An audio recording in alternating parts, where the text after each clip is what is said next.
Hello friends, आपका स्वागत है तले टाइम्स पर। आपको पूरी कहानी का लिंक डिस्क्रिप्शन में मिलेगा। चलिए शुरू करते हैं आज की कहानी। रीबर्थ ऑफ श्राप, एपिसोड 1। आज ज्येष्ठ कृष्ण अमावस्या की रात थी। उस इलाके के लोगों के लिए अमावस्या की रात सबसे डरावनी रात होती थी। इस रात कोई किसी भी हालत में घर से बाहर नहीं निकलना चाहता। वही के एक गांव बलमाटोला जो कि जंगल के आसपास था। रुद्र अपनी शादी के लिए अपनी पुश्तैनी हवेली में आया हुआ था। रात के 10 बज रहे थे। हवेली के बाहर बने गार्डन में रुद्र उसकी शादी में शामिल होने आए कॉलेज फ्रेंड्स समीर, अर्जुन और अनन्या के साथ बैठा बातें कर रहा था। समीर ने रुद्र से कहा, यार रुद्र, बुरा मत मानना, लेकिन आज की रात तुम्हारी हवेली शादी का सेट कम और हॉरर फिल्म का सेट ज्यादा लग रहा है।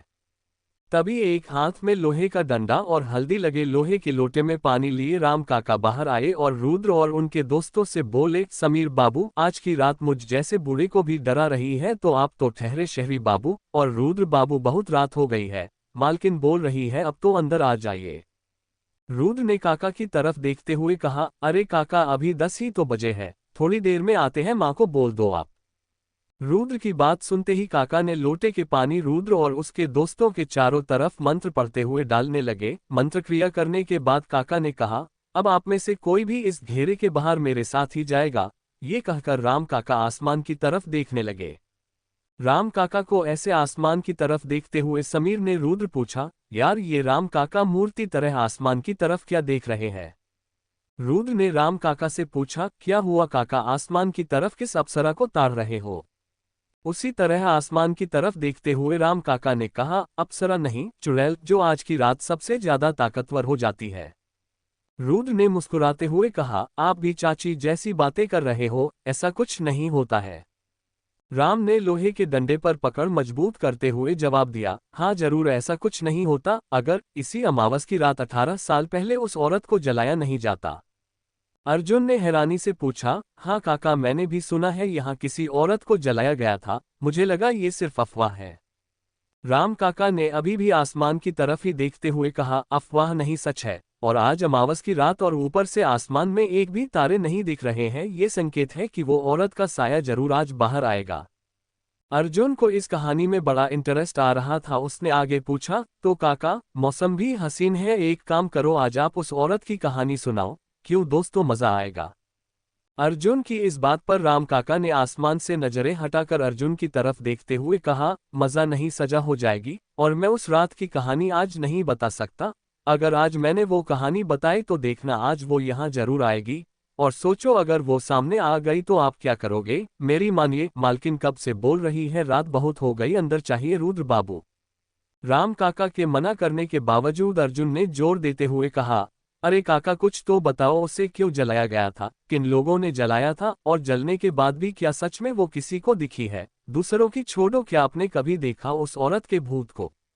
अर्जुन के इन सवालों पर राम काका के माथे पर पसीना आ गया। उन्होंने लंबी सांस ली और बोले, देखो बेटा, मैं सिर्फ इतना बता सकता हूँ कि 18 साल पहले आज ही की रात इस इलाके के 3 गांव मेघ, दास और बलमाटोला के सरपंचों और उनके आदमियों ने मिलकर उस लाल साड़ी औरत को इसी जंगल में पेड़ से बंद कर जलाया था। अजीब सी दहशत वाली रात थी। जंगल में मशाल लिए लोगों की आंखों में अजीब सा गुस्सा था, और जब उस औरत को जलाया तो वो अजीब तरीके से चीखी थी। उसकी चीख आज भी कभी कभी गांव वालों को सुनाई देती है।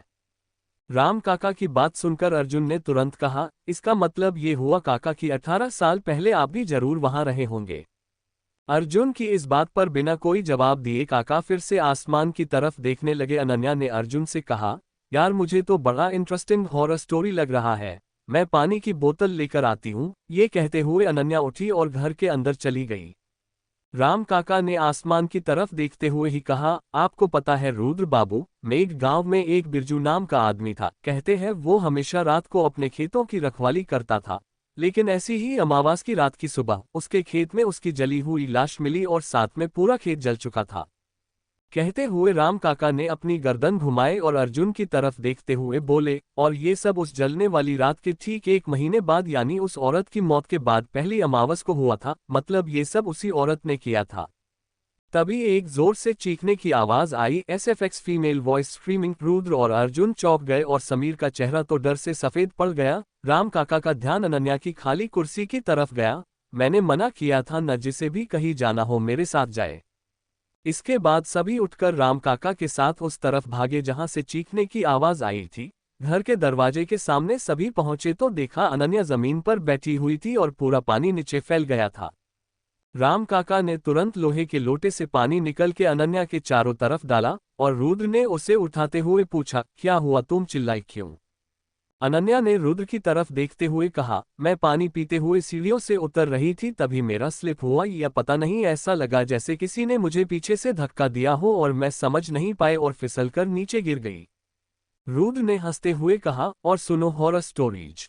घर के सब लोग वहीं पर आ गए। रुद्र की मां लता ने रुद्र से कहा, चलो बच्चों अब बस बहुत हो गया, रात काफी ज्यादा हो गई है, तुम सब सो जाओ अंदर चलकर। काका आप गार्डन से सामान अंदर रखवा दीजिए।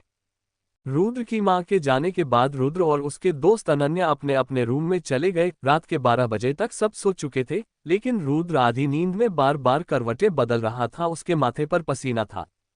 बंद आंखों से वो देख रहा था कि वो एक सजे कमरे में दूल्हे की ड्रेस में खड़ा था। उसके सामने एक सजे हुए बेड पर मुंह ढक कर एक लड़की थी जो दुल्हन की लिबास में थी। आगे उसने जो देखा, उसके माथे पर की पसीने की बूंदें बढ़ गई। रुद्र के बाएं हाथ में चाकू था। तभी उसे पायल की छन छन सुनाई दी और किसी औरत की फुसफुसाती आवाज उससे कह रही थी, मार दे उसे। रुद्र को लग रहा था जैसे कोई उसके चाकू वाले हाथ पकड़कर उसे उस दुल्हन की तरफ खींच रहा था। ये क्या हो रहा था?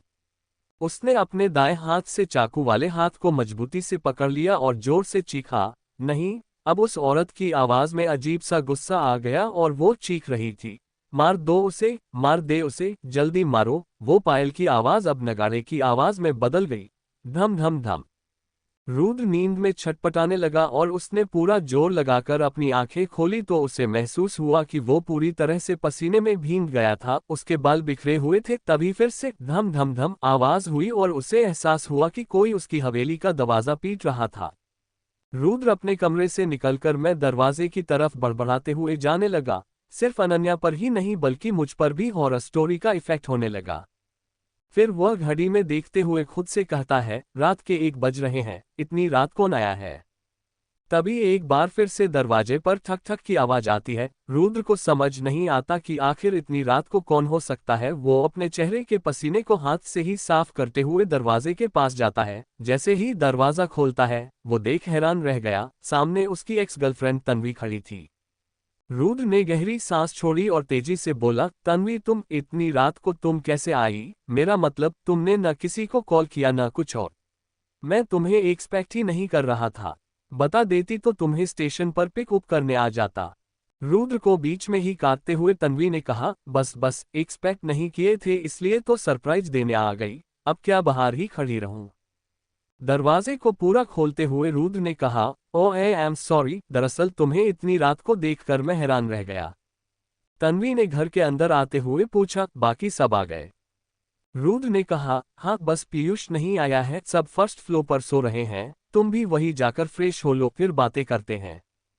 तन्वी फर्स्ट फ्लोर जाने के लिए सीढ़ियां चढ़ने लगी। सीढ़ियां चढ़ते हुए अचानक तन्वी के चेहरे का रंग बदलने लगा। उसका आधा चेहरा काला पड़ गया, जलने के निशान साफ नजर आ रहे थे।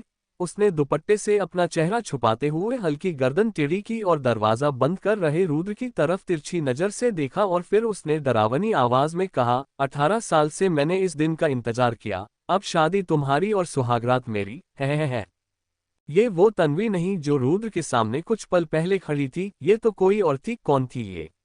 तभी तन्वी ने अपने नॉर्मल आवाज से खुद से गुस्से में फुसफुसाती हुई बोली, तुम बुरी आत्मा हो, छोड़ दो मेरा शरीर, तुम चाहे जो कर लो, मैं तुम्हें तुम्हारे मकसद में कामयाब नहीं होने दूंगी। उस आत्मा ने तन्वी से गुस्से में कहा, 18 साल से इंतजार कर रही हूं इस सुहागरात का, ऐसे कैसे छोड़ दूं? सुहागरात तो होकर रहेगी और तुझे ये करना ही होगा। तन्वी ने थोड़ा गुस्से में कहा, मैं कुछ नहीं करने वाली समझी, कुछ नहीं मतलब कुछ नहीं।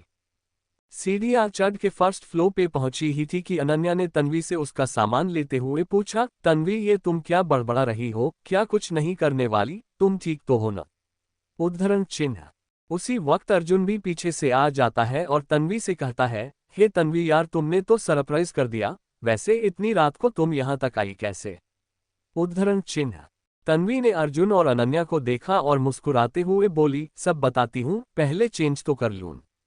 तन्वी के अंदर जाते ही अर्जुन नीचे आकर रुद्र से पूछता है, यार तूने अपनी एक्स को अपनी शादी में क्यों बुलाया है, पागल है क्या? उद्धरण चिन्ह। रुद्र ने जवाब दिया, यार मैंने तो यूं ही बोल दिया था, मुझे क्या पता था कि यही जाएगी। थोड़ी देर बाद तन्वी और अनन्या नीचे आए। अर्जुन ने पूछा, तन्वी तुमने बताया नहीं आने से पहले? तन्वी रुद्र को देख बस मुस्कुराती रही और कोई जवाब नहीं दिया। रुद्र ने राम काका को आवाज देकर पानी लाने के लिए कहा और अर्जुन ने तन्वी से पूछा, तो अब तुम ये बताओ कि तुम यहां तक आए कैसे? उद्धरण चिन्ह। तन्वी ने सोफे पर बैठते हुए कहा, वो मेरी ट्रेन समता एक्सप्रेस मिस हो गई थी, फिर मैं भगत की कोठी से आई तो वह लेट हो गई, जिस कारण मुझे आने में देर हो गई। उद्धरण चिन्ह। रुद्र ने पूछा, अच्छा फिर स्टेशन से अकेली कैसे आए इतनी रात में? उद्धरण चिन्ह। तन्वी ने जवाब दिया, अरे जब मैं गोंदिया स्टेशन उतरी तो वहां से मुझे ऑटो मिल गया जिसने मुझे दास गांव तक छोड़ दिया। अर्जुन ने कहा, और फिर दास गांव से कैसे आए? क्योंकि दास गांव से बलमाटोला तक तो 40 किलोमीटर लंबा रास्ता है ना रुद्र। उद्धरण चिन्ह। तन्वी ने कहा, दास गांव में खड़े खड़े मुझे बहुत देर हो गई थी, कोई ऑटो भी नजर नहीं आ रहा थी। 8 बजे ही गांव में ऐसा लग रहा था कि जैसे रात के 12 बज गए हो। तन्वी अपनी बात पूरी करती उससे पहले ही तन्वी की बात को काटते हुए समीर ने कहा, फिर क्या तुम इतने दूर पैदल चल कर आए? उद्धरण चिन्ह। समीर की बात सुनकर तन्वी हंसने लगी और कहने लगी, मुझे मरना थोड़ी है इतनी दूर पैदल चलकर। अर्जुन ने फिर पूछा, तो फिर कैसे आए? उद्धरण चिन्ह। तन्वी ने कहा, वो जब मैं दास गांव में खड़ी थी तो एक अंकल मुझे दिख गए, उन्होंने मुझसे पूछा, बेटा तुम्हें कहाँ जाना है? तो मैंने उन्हें बताया मुझे बलमाटोला जाना है, तो उन्होंने कहा मुझे भी वही जाना है, चलो मैं तुम्हें छोड़ देता हूँ, तो फिर मैं उन्हीं के साथ यहाँ तक आ गई। इतने में पीछे से राम काका तन्वी के लिए पानी लेकर आए और तन्वी की बात सुन हैरानी से बोले, क्या बात कर रही हो बेटी, इतनी रात में कौन मिल गया, नाम क्या था उस आदमी का? तन्वी ने कहा, वो तो मैंने पूछा नहीं, पर उनकी बाइक पर बिरजू लिखा था, शायद यही नाम हो उनका। क्या बिरजू? लेकिन वो तो, कहते हुए समीर ने राम काका की तरफ देखा। बिरजू? सबने हैरानी के साथ कहा। तभी दीवार घड़ी पर 3 बजने की आवाज हुई, टंग टंग टंग एसएफएक्स। रुद्र ने घड़ी की तरफ देखते हुए कहा, अरे इतना हैरान होने की क्या बात है, क्या दुनिया में एक ही बिरजू है क्या? तुम लोग भी ना? अच्छा 3 बज चुके हैं और पीयूष की ट्रेन के आने का टाइम हो गया है, तो हमें उसे पिक करने के लिए अभी निकलना होगा, तो बताओ कौन कौन मेरे साथ चलेगा? उद्धरण चिन्ह। रुद्र की बात बीच में ही काटते हुए राम काका ने कहा, मालिक काली अमावस की रात है और रास्ते में मेघ गांव भी पड़ेगा, इस समय जाना मतलब अपने आप को उस चुड़ैल के हवाले करना होगा। रुद्र ने काका की तरफ देखते हुए कहा, काका कैसी बातें कर रहे हो आप, तो क्या अब हम अपने दोस्त ऐसे ही अकेले छोड़ देंगे स्टेशन पर इतनी रात को? काका ने कहा, माफ करिए मालिक, पर मैं नहीं जाऊंगा, आप अपने दोस्त को फोन लगा के बोल दीजिए वो वेटिंग रूम में जाएं और अच्छे से दरवाजा बंद करके हाथ में कोई लोहे की चीज पकड़कर बस सूर्योदय तक इंतजार कर ले, सूरज की पहली किरण के साथ ही हम यहां से निकल लेंगे। रुद्र ने झुंझलाकर कहा, अब आप ऐसी बातें मत करने लगो काका, बहुत हो गई आपकी कहानियां। अर्जुन ने उसे शांत करते हुए कहा, अगर काका सही कह रहे हैं तो तुम्हारी माँ ने भी तो कहा था कि ये रात खतरनाक है, अगर ये सब बस कहानियां नहीं हैं तो। उद्धरण चिन्ह। फिर अर्जुन ने पीयूष फोन लगाया लेकिन उसका फोन स्विच ऑफ बता रहा था। इस पर रुद्र ने कहा, इसका मतलब हम उस मोटे को इतनी रात में रेलवे पर अकेला छोड़ने वाले हैं। उद्धरण चिन्ह। कहते हुए रुद्र ने सबके चेहरे की तरफ देखा और सब रुद्र और राम काका की तरफ देख रहे थे। रुद्र ने फिर कहा, तुम लोगों को नहीं जाना है मत जाओ, लेकिन मैं उस डरपोक मोटे को ऐसे मरने के लिए नहीं छोड़ सकता। कहते हुए रुद्र अपनी जगह से उठकर खड़ा हो गया। उसी रात गोंदिया स्टेशन पर सन्नाटा छाया हुआ था। दूर दूर तक कोई दिखाई नहीं दे रहा था। जैसे ही स्टेशन पर लगी घड़ी में 3:30 बजते ही वहां पर छत्तीसगढ़ एक्सप्रेस ट्रेन आकर रुकती है। ट्रेन के रुकते ही ट्रेन के अंदर बैठे लोगों को सांप सूंघ जाता है। ट्रेन के अंदर से सिर्फ एक लड़का उतरता है जो कि रुद्र का दोस्त पीयूष था। पीयूष के उतरते ही ट्रेन बिना हॉर्न मारे ही वहां से निकल जाती है, जैसे ड्राइवर को भी पता हो कि स्टेशन पर ज्यादा देर रुकना खतरे से खाली नहीं है।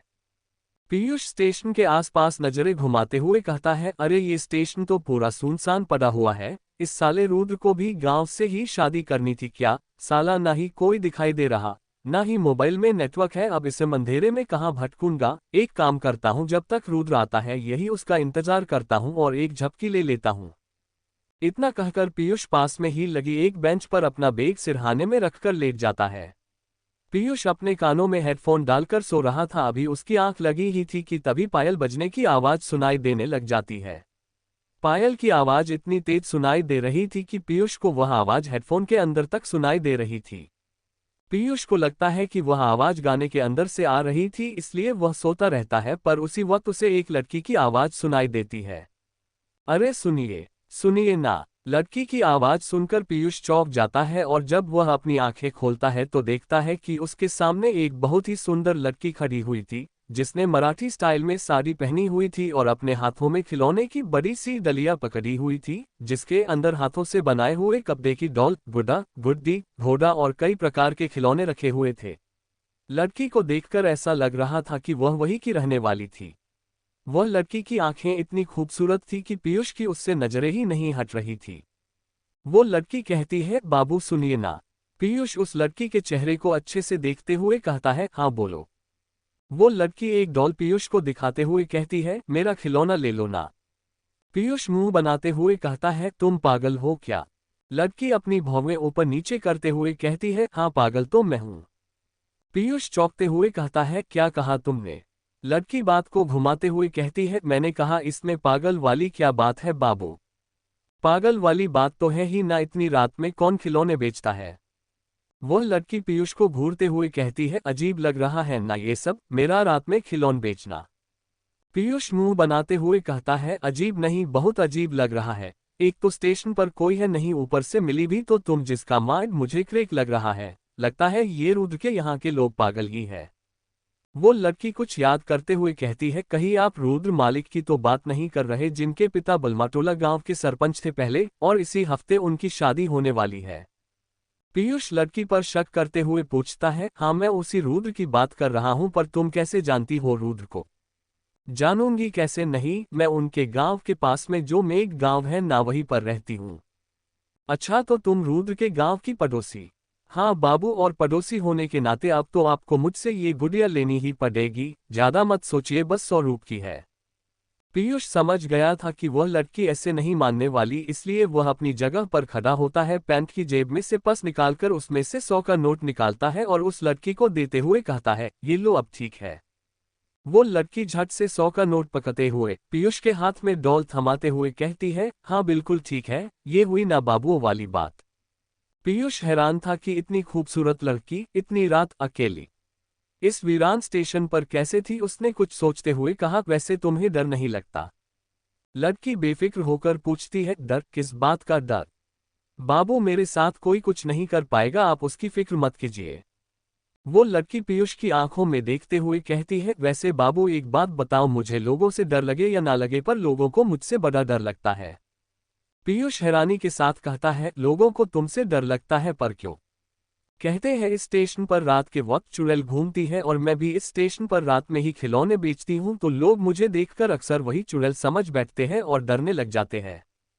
पीयूष हंसते हुए कहता है, अच्छा तो ऐसी बात है, लोगों में भी ना बड़ा अंधविश्वास भरा हुआ है। ये सब नॉनसेंस बातें हैं और कुछ नहीं, ये भूत प्रेत आत्मा चुड़ैल कुछ नहीं होता है। लड़की बड़े ही प्यार से कहती है, तो आप इन सब चीजों को नहीं मानते? नहीं, मैं नहीं मानता। तो जरा नीचे तो देखिए। पीयूष हैरानी के साथ कहता है, नीचे देखूं पर क्या? अरे देखिए तो, नीचे कुछ ऐसी चीज है जिसे देखकर ना मानने वाले भी बहुत कुछ मानने लग जाते हैं। लड़की के जोर देने पर पीयूष नीचे देखने लग जाता है और नीचे देखते ही उसके रोंगटे खड़े हो जाते हैं। उसका दिल जोरों के साथ धड़कने लग जाता है। उसकी जान उसके हलक में आ जाती है। उसके हाथ पैर डर के मारे कांपने लग गए थे। उस लड़की के पैर उल्टे थे, जिसे देखकर पीयूष की बोलती बंद हो गई थी, उसे सांप सूंघ गया था। देखते ही देखते उस लड़की का चेहरा काला पड़ गया, उसमें दरारें उभर आई, उन दरारों में से कुछ बूंद खून के टपकने लगे। वो जो अब तक एक सुंदर लड़की थी, अचानक चुड़ैल में बदले लग जाती है। उसकी आंखें लाल होने लग जाती है, उसके बाल अपने आप खुल गए थे जो हवा में उड़ने लग गए थे। उस लड़की के दांत इतने नुकीले हो जाते हैं जितने किसी जंगली कुत्ते के होते हैं। वो चुड़ैल पीयूष को देखकर जोर जोर से हंसने लग जाती है। पीयूष के पैर कांपने लगे। ये क्या चीज खड़ी थी उसके सामने? वो दौड़कर भाग जाना चाहता था, लेकिन उसके पैर कमजोर पड़ रहे थे। उसके मुंह से एक जोर की चीख निकली और वो अपनी पूरी ताकत बटोरकर जितनी फुर्ती के साथ भाग सकता था भागने लग जाता है। वो चुड़ैल वहीं पर खड़ी रहती है और हंसते रहती है, जैसे उससे पता था चाहे पीयूष उससे कितनी भी दूर भाग ले वो लौटकर उसके ही पास आने वाला था। पीयूष प्लेटफॉर्म पर भागते जा रहा था पर वो प्लेटफॉर्म खत्म ही नहीं हो रहा था। पीयूष प्लेटफॉर्म पर भाग तो रहा था पर अपनी जगह से आगे नहीं बढ़ पा रहा था। पीयूष भागते भागते थक जाता है और रुककर हौंफने लग जाता है। चुड़ैल के हंसने की आवाज अभी भी सुनाई दे रही थी जो पीयूष के ठीक पीछे ही खड़ी हुई थी। पीयूष डरते हुए बड़बड़ाता है, हे भगवान बचा लो मुझे, मैं मरना नहीं चाहता, मुझे बचा लो भगवान। पीयूष ने इतना कहा ही था कि तभी कोई पीछे से उसका हाथ पकड़ लेता है। पीयूष की जान हलक में आ जाती है। पीयूष घबराते हुए कहता है, आज तो मैं गया। जब पीयूष पीछे मुड़ता है तो देखता है कि उसके पीछे रुद्र और राम काका खड़े हुए थे जो हैरानी के साथ उसे घूरे जा रहे थे। पीयूष कुछ बोल पाता उससे पहले ही रुद्र उससे पूछता है, अबे क्या हुआ, तू ये स्टेशन पर एक ही जगह खड़े होकर भाग क्यों रहा है, मॉर्निंग वॉक करने लग गया क्या रात में ही। पीयूष कुछ जवाब नहीं देता है। उसकी नजरों के सामने तो अभी भी उसी चुड़ैल का खौफनाक चेहरा मंडरा रहा था। रुद्र फिर पीयूष से पूछता है, अरे बोलेगा भी, हुआ क्या और तू इतना डरा हुआ क्यों है। पीयूष हिम्मत करते हुए कहता है, वो यार यहाँ पर एक चुड़ैल थी। रुद्र हैरानी के साथ कहता है, क्या कहा, चुड़ैल पागल हो रहा है क्या। घबराते हुए पीयूष तेजी से कहता है, नहीं यार मैं सच बोल रहा हूँ, मेरी बात पर यकीन कर, यहाँ पर वो चुड़ैल थी एक लड़की के रूप में जो खिलौने बेच रही थी, मैंने उससे खिलौना भी लिया था, रूप मैं अभी दिखाता हूँ तुझे। इतना कहकर पीयूष उस बेंच के पास जाता है जहां पर उसने वो डॉल रखी थी पर वहां से वो डॉल गायब हो गई थी। पीयूष बौखलाहट के साथ कहता है, अरे वो डॉल कहां पर चले गई, अभी तो यहीं पर थी। रुद्र पीयूष के कंधों पर हाथ रखते हुए कहता है, डॉल तो तब दिखेगी ना जब होगी, जरा देख पूरा रेलवे स्टेशन खाली पड़ा हुआ है, पता नहीं तुझे कहां पर कोई सी लड़की दिख गई, तू चढ़ा के तो नहीं आया है। नहीं यार मैं सच कहता हूँ, उस लड़की ने तो मुझे ये भी बताया था कि वो जो तेरे गांव के पास में एक गांव है ना वहीं पर रहती है। रुद्र कुछ बोलता उससे पहले ही राम काका मुंह फाड़ते हुए कहते हैं, क्या कहा, वो लड़की में एक गांव में रहती है। पीयूष हाँ में अपना सिर हिला देता है। रुद्र झट से कहता है, पागल हो रहा है क्या, में एक गांव 18 सालों से बंद है तो फिर वो लड़की वहां पर कैसे रह सकती है। तभी राम काका रुद्र के पीछे आकर खड़े होते हैं और डरते हुए कहते हैं, कहीं वो तो यहाँ पर तो नहीं आ गई थी, मैंने कहा था ना रात में स्टेशन पर आना ठीक नहीं है, पर आप नहीं माने छोटे मालिक, आपके दोस्त से मुलाकात कर ली उसने, कहीं आपसे भी मिलने न चली आई वो यहाँ। रुद्र चिढ़ते हुए कहता है, राम काका प्लीज अब आप फिर से शुरू मत हो जाइएगा, ऑलरेडी उस चुड़ैल की बातें सुन सुनकर पक चुका हूं मैं, अब और कुछ नहीं सुनना चाहता मैं, आप खुद तो डरते ही है साथ में दूसरों को भी डराते हैं। मालिक कुछ भी हो जाए लेकिन अब सूर्योदय होने के बाद ही हम यहाँ से चलेंगे, कहकर राम काका चुप हो जाते हैं। पीयूष तो इतना डर गया था कि कुछ बोल ही नहीं पा रहा था। रुद्र पीयूष से कहता है, अच्छा ठीक है एक काम करते हैं पीयूष, तू यहीं पर आराम कर ले, सुबह 6 तक चल देंगे। पीयूष कहता कुछ नहीं, बस हाँ में अपना सिर हिला देता है। पीयूष और बाकी लोग थोड़ी देर के लिए वेटिंग रूम में जाके बैठ जाते हैं। कुछ देर बाद जब पीयूष को ठीक लगता है तो अनन्या उसकी तरफ देखते हुए कहती है, ओए मोटे इतना मत डर, ये ले पानी पी। पानी के बाद पीयूष को अच्छा लगता है, वो अनन्या की तरफ देख के कहता है, यार तू तो और पतली हो गई है, खाना वाना नहीं खाती है क्या, कहते हुए पीयूष मुस्कुराने लगा। अर्जुन की तरफ देखते हुए पीयूष बोला, मेरे भाई अर्जुन, यार तूने बाल तो बहुत बड़े कर लिए। फिर समीर की से गले मिलते हुए पीयूष कहता है, भाई ये रात में तू गले कैमरा लटका के क्यों आया है। समीर मुस्कुराते हुए कहता है, यार मैंने सोचा कि तू स्टेशन पर चुड़ैल से मिलवाने वाला है तो तुम दोनों की एक फोटो क्लिक कर लेता, इसलिए लेकर आया हूं। समीर की बात सुन सब हंसाने लगे। अब पीयूष रुद्र से गले मिलता है और कहता है, तो मिस्टर हलाल होने वाले बकरे, तू बिल्कुल नहीं बदला, वैसा का वैसा ही है, और बता क्या किया इतने दिनों गांव में, जरूर तुम सबने बहुत मस्ती की होगी। रुद्र कहता है, हाँ की है न, लेकिन साले मोटे तेरे बिना मस्ती करने में मजा कैसे नहीं आया, और हाँ तेरे लिए घर पे एक सरप्राइज भी है। पीयूष ने कहा, यार सरप्राइज तो मैं हो गया यहाँ आके, वैसे बताओ क्या किया तुम लोगों ने इतने दिनों। रुद्र ने कहा, लंबी कहानी है, रास्ते में सब बताता हूँ, अभी निकलते हैं यहाँ से, अब तो सूर्योदय भी हो गया, चले राम काका। काका ने हाँ में सर हिला दिया तो रुद्र ने कहा, चलो यार आज तो रात भर सो ही नहीं पाए हम सब। पीयूष ने हैरानी के साथ कहता है, क्या कहा, रात से सो नहीं पाए पर क्यों? अरे कहा ना, रास्ते में बताता हूँ, अभी चलो, यहाँ से बहुत दूर जाना है। अर्जुन पीयूष का बैग उठाते हुए कहता है, हाँ चल। इतना कहकर वो लोग स्टेशन से निकल जाते हैं। राम काका जिप्सी चला रहे थे और उनके बगल में रुद्र बैठा हुआ था, बाकी सब जिप्सी में पीछे बैठे हुए थे। रुद्र ने रात में पीयूष के साथ क्या हुआ था वो सब अपने दोस्तों को बता दिया था। अनन्या पीयूष पर हंसते हुए कहती है, ए मोटे, तुझे क्या अभी भी ये भूत प्रेत चुड़ैल डायन से डर लगता है, कॉलेज के दिनों की तरह? पीयूष मुंह बनाते हुए कहता है, अनन्या, अगर कल रात तू मेरे साथ होती ना तो तुझे भी यकीन हो जाता कि चुड़ैल होती है या नहीं। मैं सच कहता हूँ, कल रात मैंने स्टेशन पर चुड़ैल देखी थी जिसके पाँव उल्टे थे। मेरी बात का कोई यकीन क्यों नहीं कर रहा? अनन्या पीयूष पर फिर हंसते हुए कहती है, कोई कैसे यकीन करेगा? तू इतना गंदा जोक मार रहा है, बढ़ाया पैर उल्टे थे। मैं तो इन सब पर बिल्कुल विश्वास नहीं करती, ये सब बस फालतू की बातें हैं और कुछ नहीं। राम काका जिप्सी चलाते हुए कहते हैं, रुको, कुछ दिन रुको यहाँ पर, फिर आपको भी यकीन हो जाएगा कि चुड़ैलें होती है या नहीं। पीयूष राम काका को घूरने लग जाता है क्योंकि कल रात उस लड़की ने भी यही बात पीयूष से कही थी। अर्जुन कुछ सोचते हुए कहता है, वैसे मैंने सुना है कि आज से 18 साल पहले एक गांव था, क्या नाम था उसका? हम एक वहां पर एक औरत को जिंदा जला दिया गया था जो चुड़ैल बनकर अभी भी वहीं पर भटक रही है। क्या ये कहानी सच है? उद्धरण चिन्ह।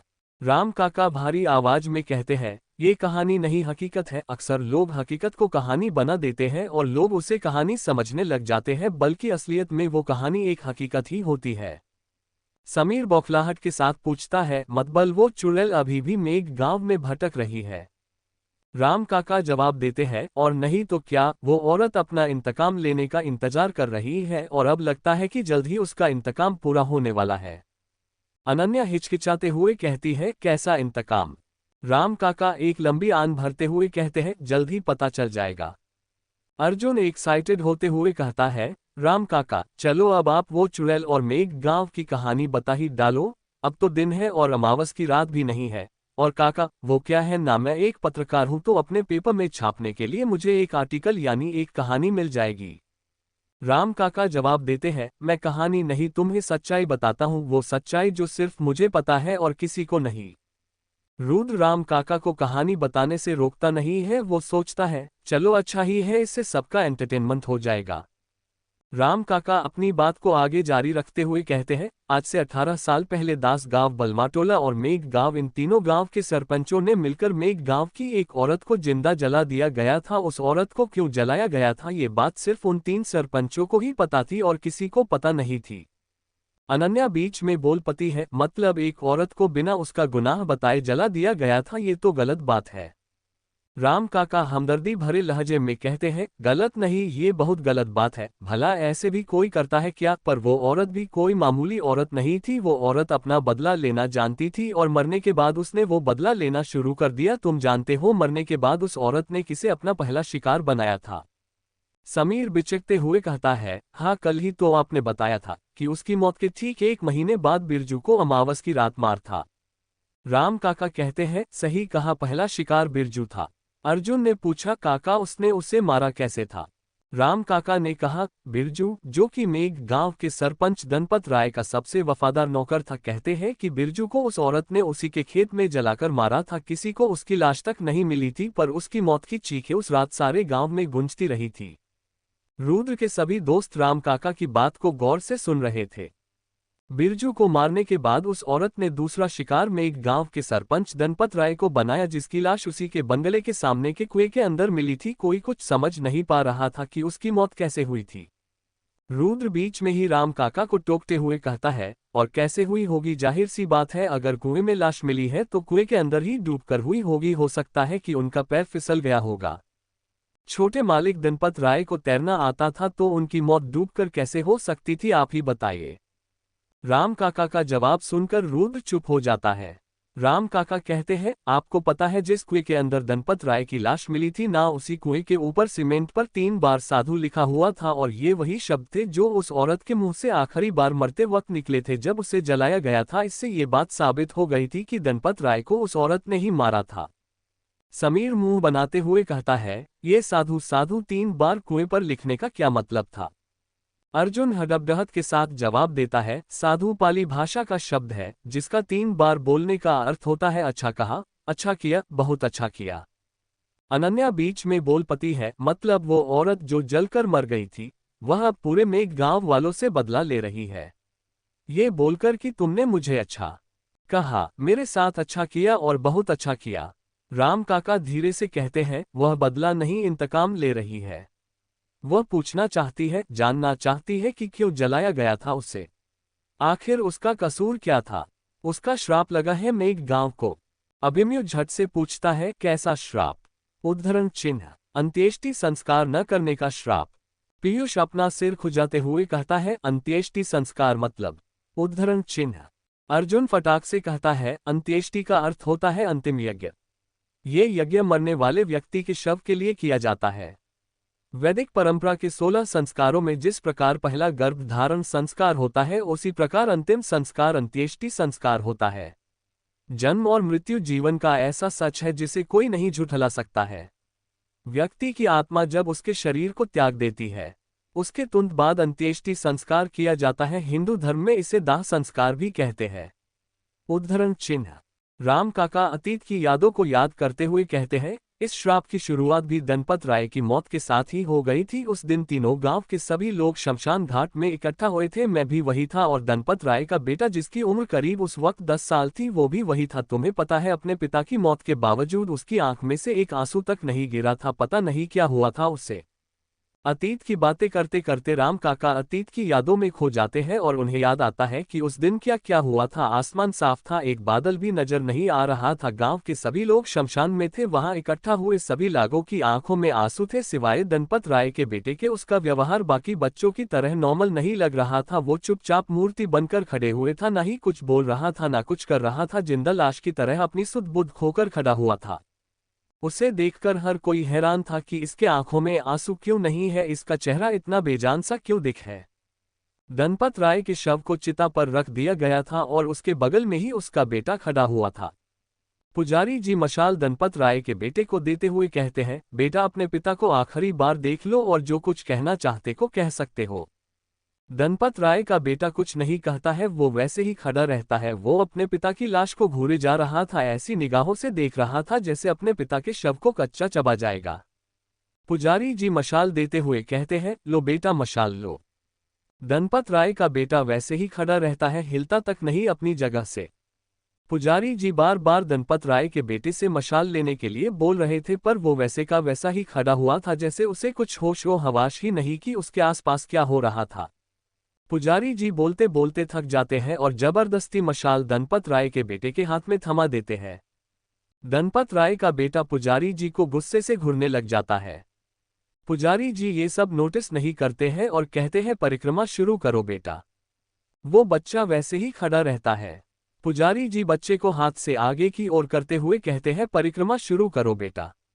दनपत राय का बेटा धीरे धीरे अपने कदम आगे बढ़ाने लग जाता है। जैसे जैसे वो कदम बढ़ाए जा रहा था, आसमान में धीरे धीरे काले बादल छाने लग जाते हैं। चलते चलते ही उस बच्चे के पैर अपने आप टेढ़े हो जाते हैं और वो रुक जाता है। उस बच्चे की आंखों की पुतली गायब हो गई थी। तभी वो बच्चा जोर जोर से हिलने लगता है, मानो किसी जगह से बाहर निकलने की कोशिश कर रहा हो। साय सायम हवा चलने लगती है और उसी के साथ एक औरत की हंसी गूंजने लगी है, अजीब सी डरावनी हंसी। हंसी की गूंज इतनी बढ़ जाती है कि लोगों को अपने कान बंद करने पड़ जाते हैं और फिर अचानक सन्नाटा छा जाता है और दनपत राय का बच्चा औरत की आवाज में कहता है, मना किया था ना, गांव में किसी की चिता को आग नहीं लगेगी। फिर भी तुम नहीं माने, अब तुम सबकी चिता यहीं पर जलेगी, कोई नहीं बचेगा, सब मरोगे।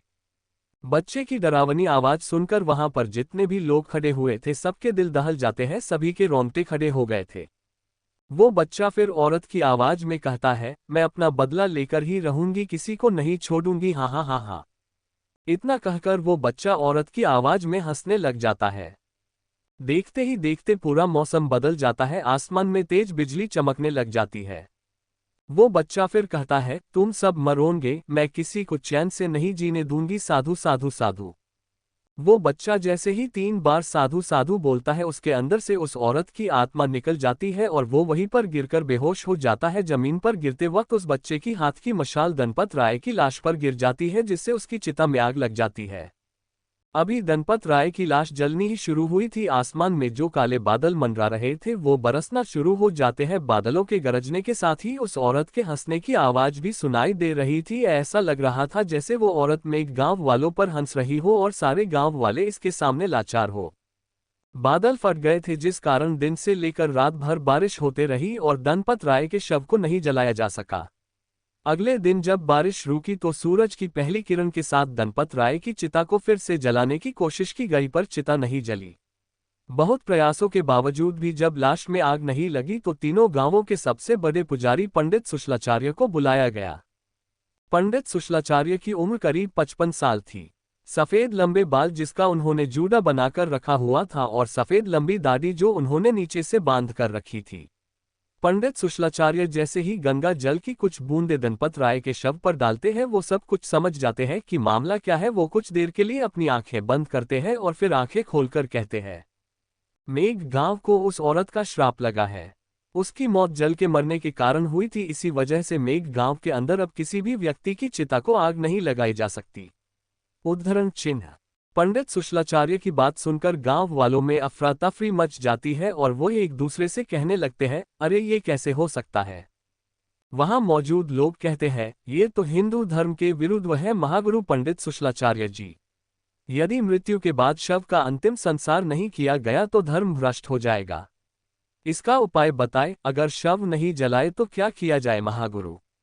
महागुरु पंडित सुशलाचार्य ने सभी की तरफ देखते हुए कहा, इसका अब मात्र एक ही उपाय है और धर्म के अनुसार नहीं तो धर्म के विरुद्ध भी नहीं, अर्थात अब मरे हुए व्यक्ति को बस दफन ही किया जा सकता है। यही इस समस्या का हल है। सब महागुरु की बात सुन हैरान हो गए। कोई कुछ बोल ही नहीं पा रहा था। महागुरु फिर से बोले, मुझे पता है आप सबके पास बहुत से प्रश्न हैं, लेकिन अब यही विधि का विधान है। उस औरत के श्राप को कोई नहीं रोक सकता, मैं भी नहीं। शमशान का पुजारी कहता है, ये कैसा श्राप दे दिया उस कलमुही ने, सारे गांव का धर्म भ्रष्ट कर दिया। उद्धरण चिन्ह। पंडित सुशलाचार्य के कहने पर गांव वाले बिना किसी सवाल के धनपत राय के शव को दफनाने के लिए राजी हो जाते हैं, क्योंकि गांव में कोई भी पंडित सुशलाचार्य के विरुद्ध नहीं जाता था। धनपत राय के अर्ध जले शव को दफनाने के बाद जब भी मेघ गांव में किसी की भी मौत होती तो उसकी लाश को जलाया नहीं जाता बल्कि खेत में ही दफना दिया जाता था। उस औरत का श्राप मेघ गांव को लग गया था और धनपत राय की मौत के साथ उसकी शुरुआत हो चुकी थी। 1 महीने के अंदर ही मेघ गांव में अदृश्य तरीके से 100 से भी ज्यादा मौतें हुई थी। जिन खेतों में मेघ गांव वाले फसल उगाया करते थे वही खेत अब वह कब्रिस्तान में तब्दील हो गए थे। कहानी सुनाते सुनाते राम काका अपने अतीत की यादों से बाहर आ जाते हैं और कहते हैं, उस औरत ने मेघ गांव को जो श्राप दिया था वो लग चुका था और आज भी वही श्राप लगा हुआ है। वो श्राप कभी खत्म नहीं होगा, कभी नहीं। अनन्या राम काका को बीच में ही टोकते हुए कहती है, राम काका ये तो बहुत ही इंटरेस्टिंग कहानी है, मेरे तो रोंगटे खड़े हो गए। वो जो धनपत राय का बच्चा था उसका क्या हुआ जिसके अंदर वो चुड़ैल की आत्मा घुस गई थी, क्या वो अभी यही है? अगर है तो हम उससे मिलना चाहते हैं, क्या आप हमें उससे मिलाएंगे? राम काका जवाब देते हैं, उससे अब कोई नहीं मिल सकता। पीयूष गले से घूंट नीचे उतारते हुए कहता है, पर क्यों राम काका? क्योंकि उस औरत ने उस बच्चे को गायब कर दिया है। 1 हफ्ते तक वो चुड़ैल उस बच्चे के शरीर पर हावी रही थी। उसके पैर टेढ़े के टेढ़े थे, सीधे नहीं हुए थे। फिर एक रात वो अचानक गायब हो गया। किसी को कुछ खबर नहीं है कि वो बच्चा कहाँ पर है और कहाँ गया। उद्धरण चिन्ह। राम काका ने इतना कहा ही था कि तभी रुद्र की नजर जिप्सी में लगी मिरर पर पड़ती है और वो देखता है कि राम काका का चेहरा आईने में दिखाई नहीं दे रहा था बल्कि उनकी जगह एक औरत आईने में दिखाई दे रही थी जिसने लाल साड़ी पहनी हुई थी। उस औरत का चेहरा जला हुआ था जिस कारण उस औरत का चेहरा ठीक से दिखाई नहीं दे रहा था। उस औरत ने अपने शरीर पर जो गहने पहने हुए थे वो भी आधे जले हुए थे। उस औरत के मुंह पर खून लगा हुआ था जैसे वो अभी अभी किसी को शिकार करके आई हो। उसके बाल सांप के फन की तरह लहराए जा रहे थे। रुद्र डरते हुए राम काका की तरफ देखता है। उसे राम काका नॉर्मल दिखाई देते हैं पर जैसे ही वो आईने में फिर देखता है उसे फिर राम काका की जगह उस औरत का खौफनाक चेहरा दिखाई देता है और एक आवाज सुनाई देती है, तेरी शादी नहीं होने दूंगी, याद रखना। ये वही आवाज थी जो उसने सपने में सुनी थी। रुद्र के रोंगटे खड़े हो गए थे। उसे समझ नहीं आ रहा था कि ये सब हो क्या रहा था। कहीं कहानी का असर उसके दिमाग में तो नहीं होने लग गया था। रुद्र मन ही मन सोचता है, ये हो क्या रहा है, हाउ इट्स पॉसिबल, कहीं राम काका जो कहानी सुना रहे हैं वो सच तो नहीं है। रुद्र तिरछी नजर करते हुए आईने में देखता है और वो औरत हंसते हुए कहती है, देखती हूँ कैसे होती है तेरी शादी और सुहागरात। सुहागरात नहीं, बर्बादी होगी उस दिन। साधु साधु साधु।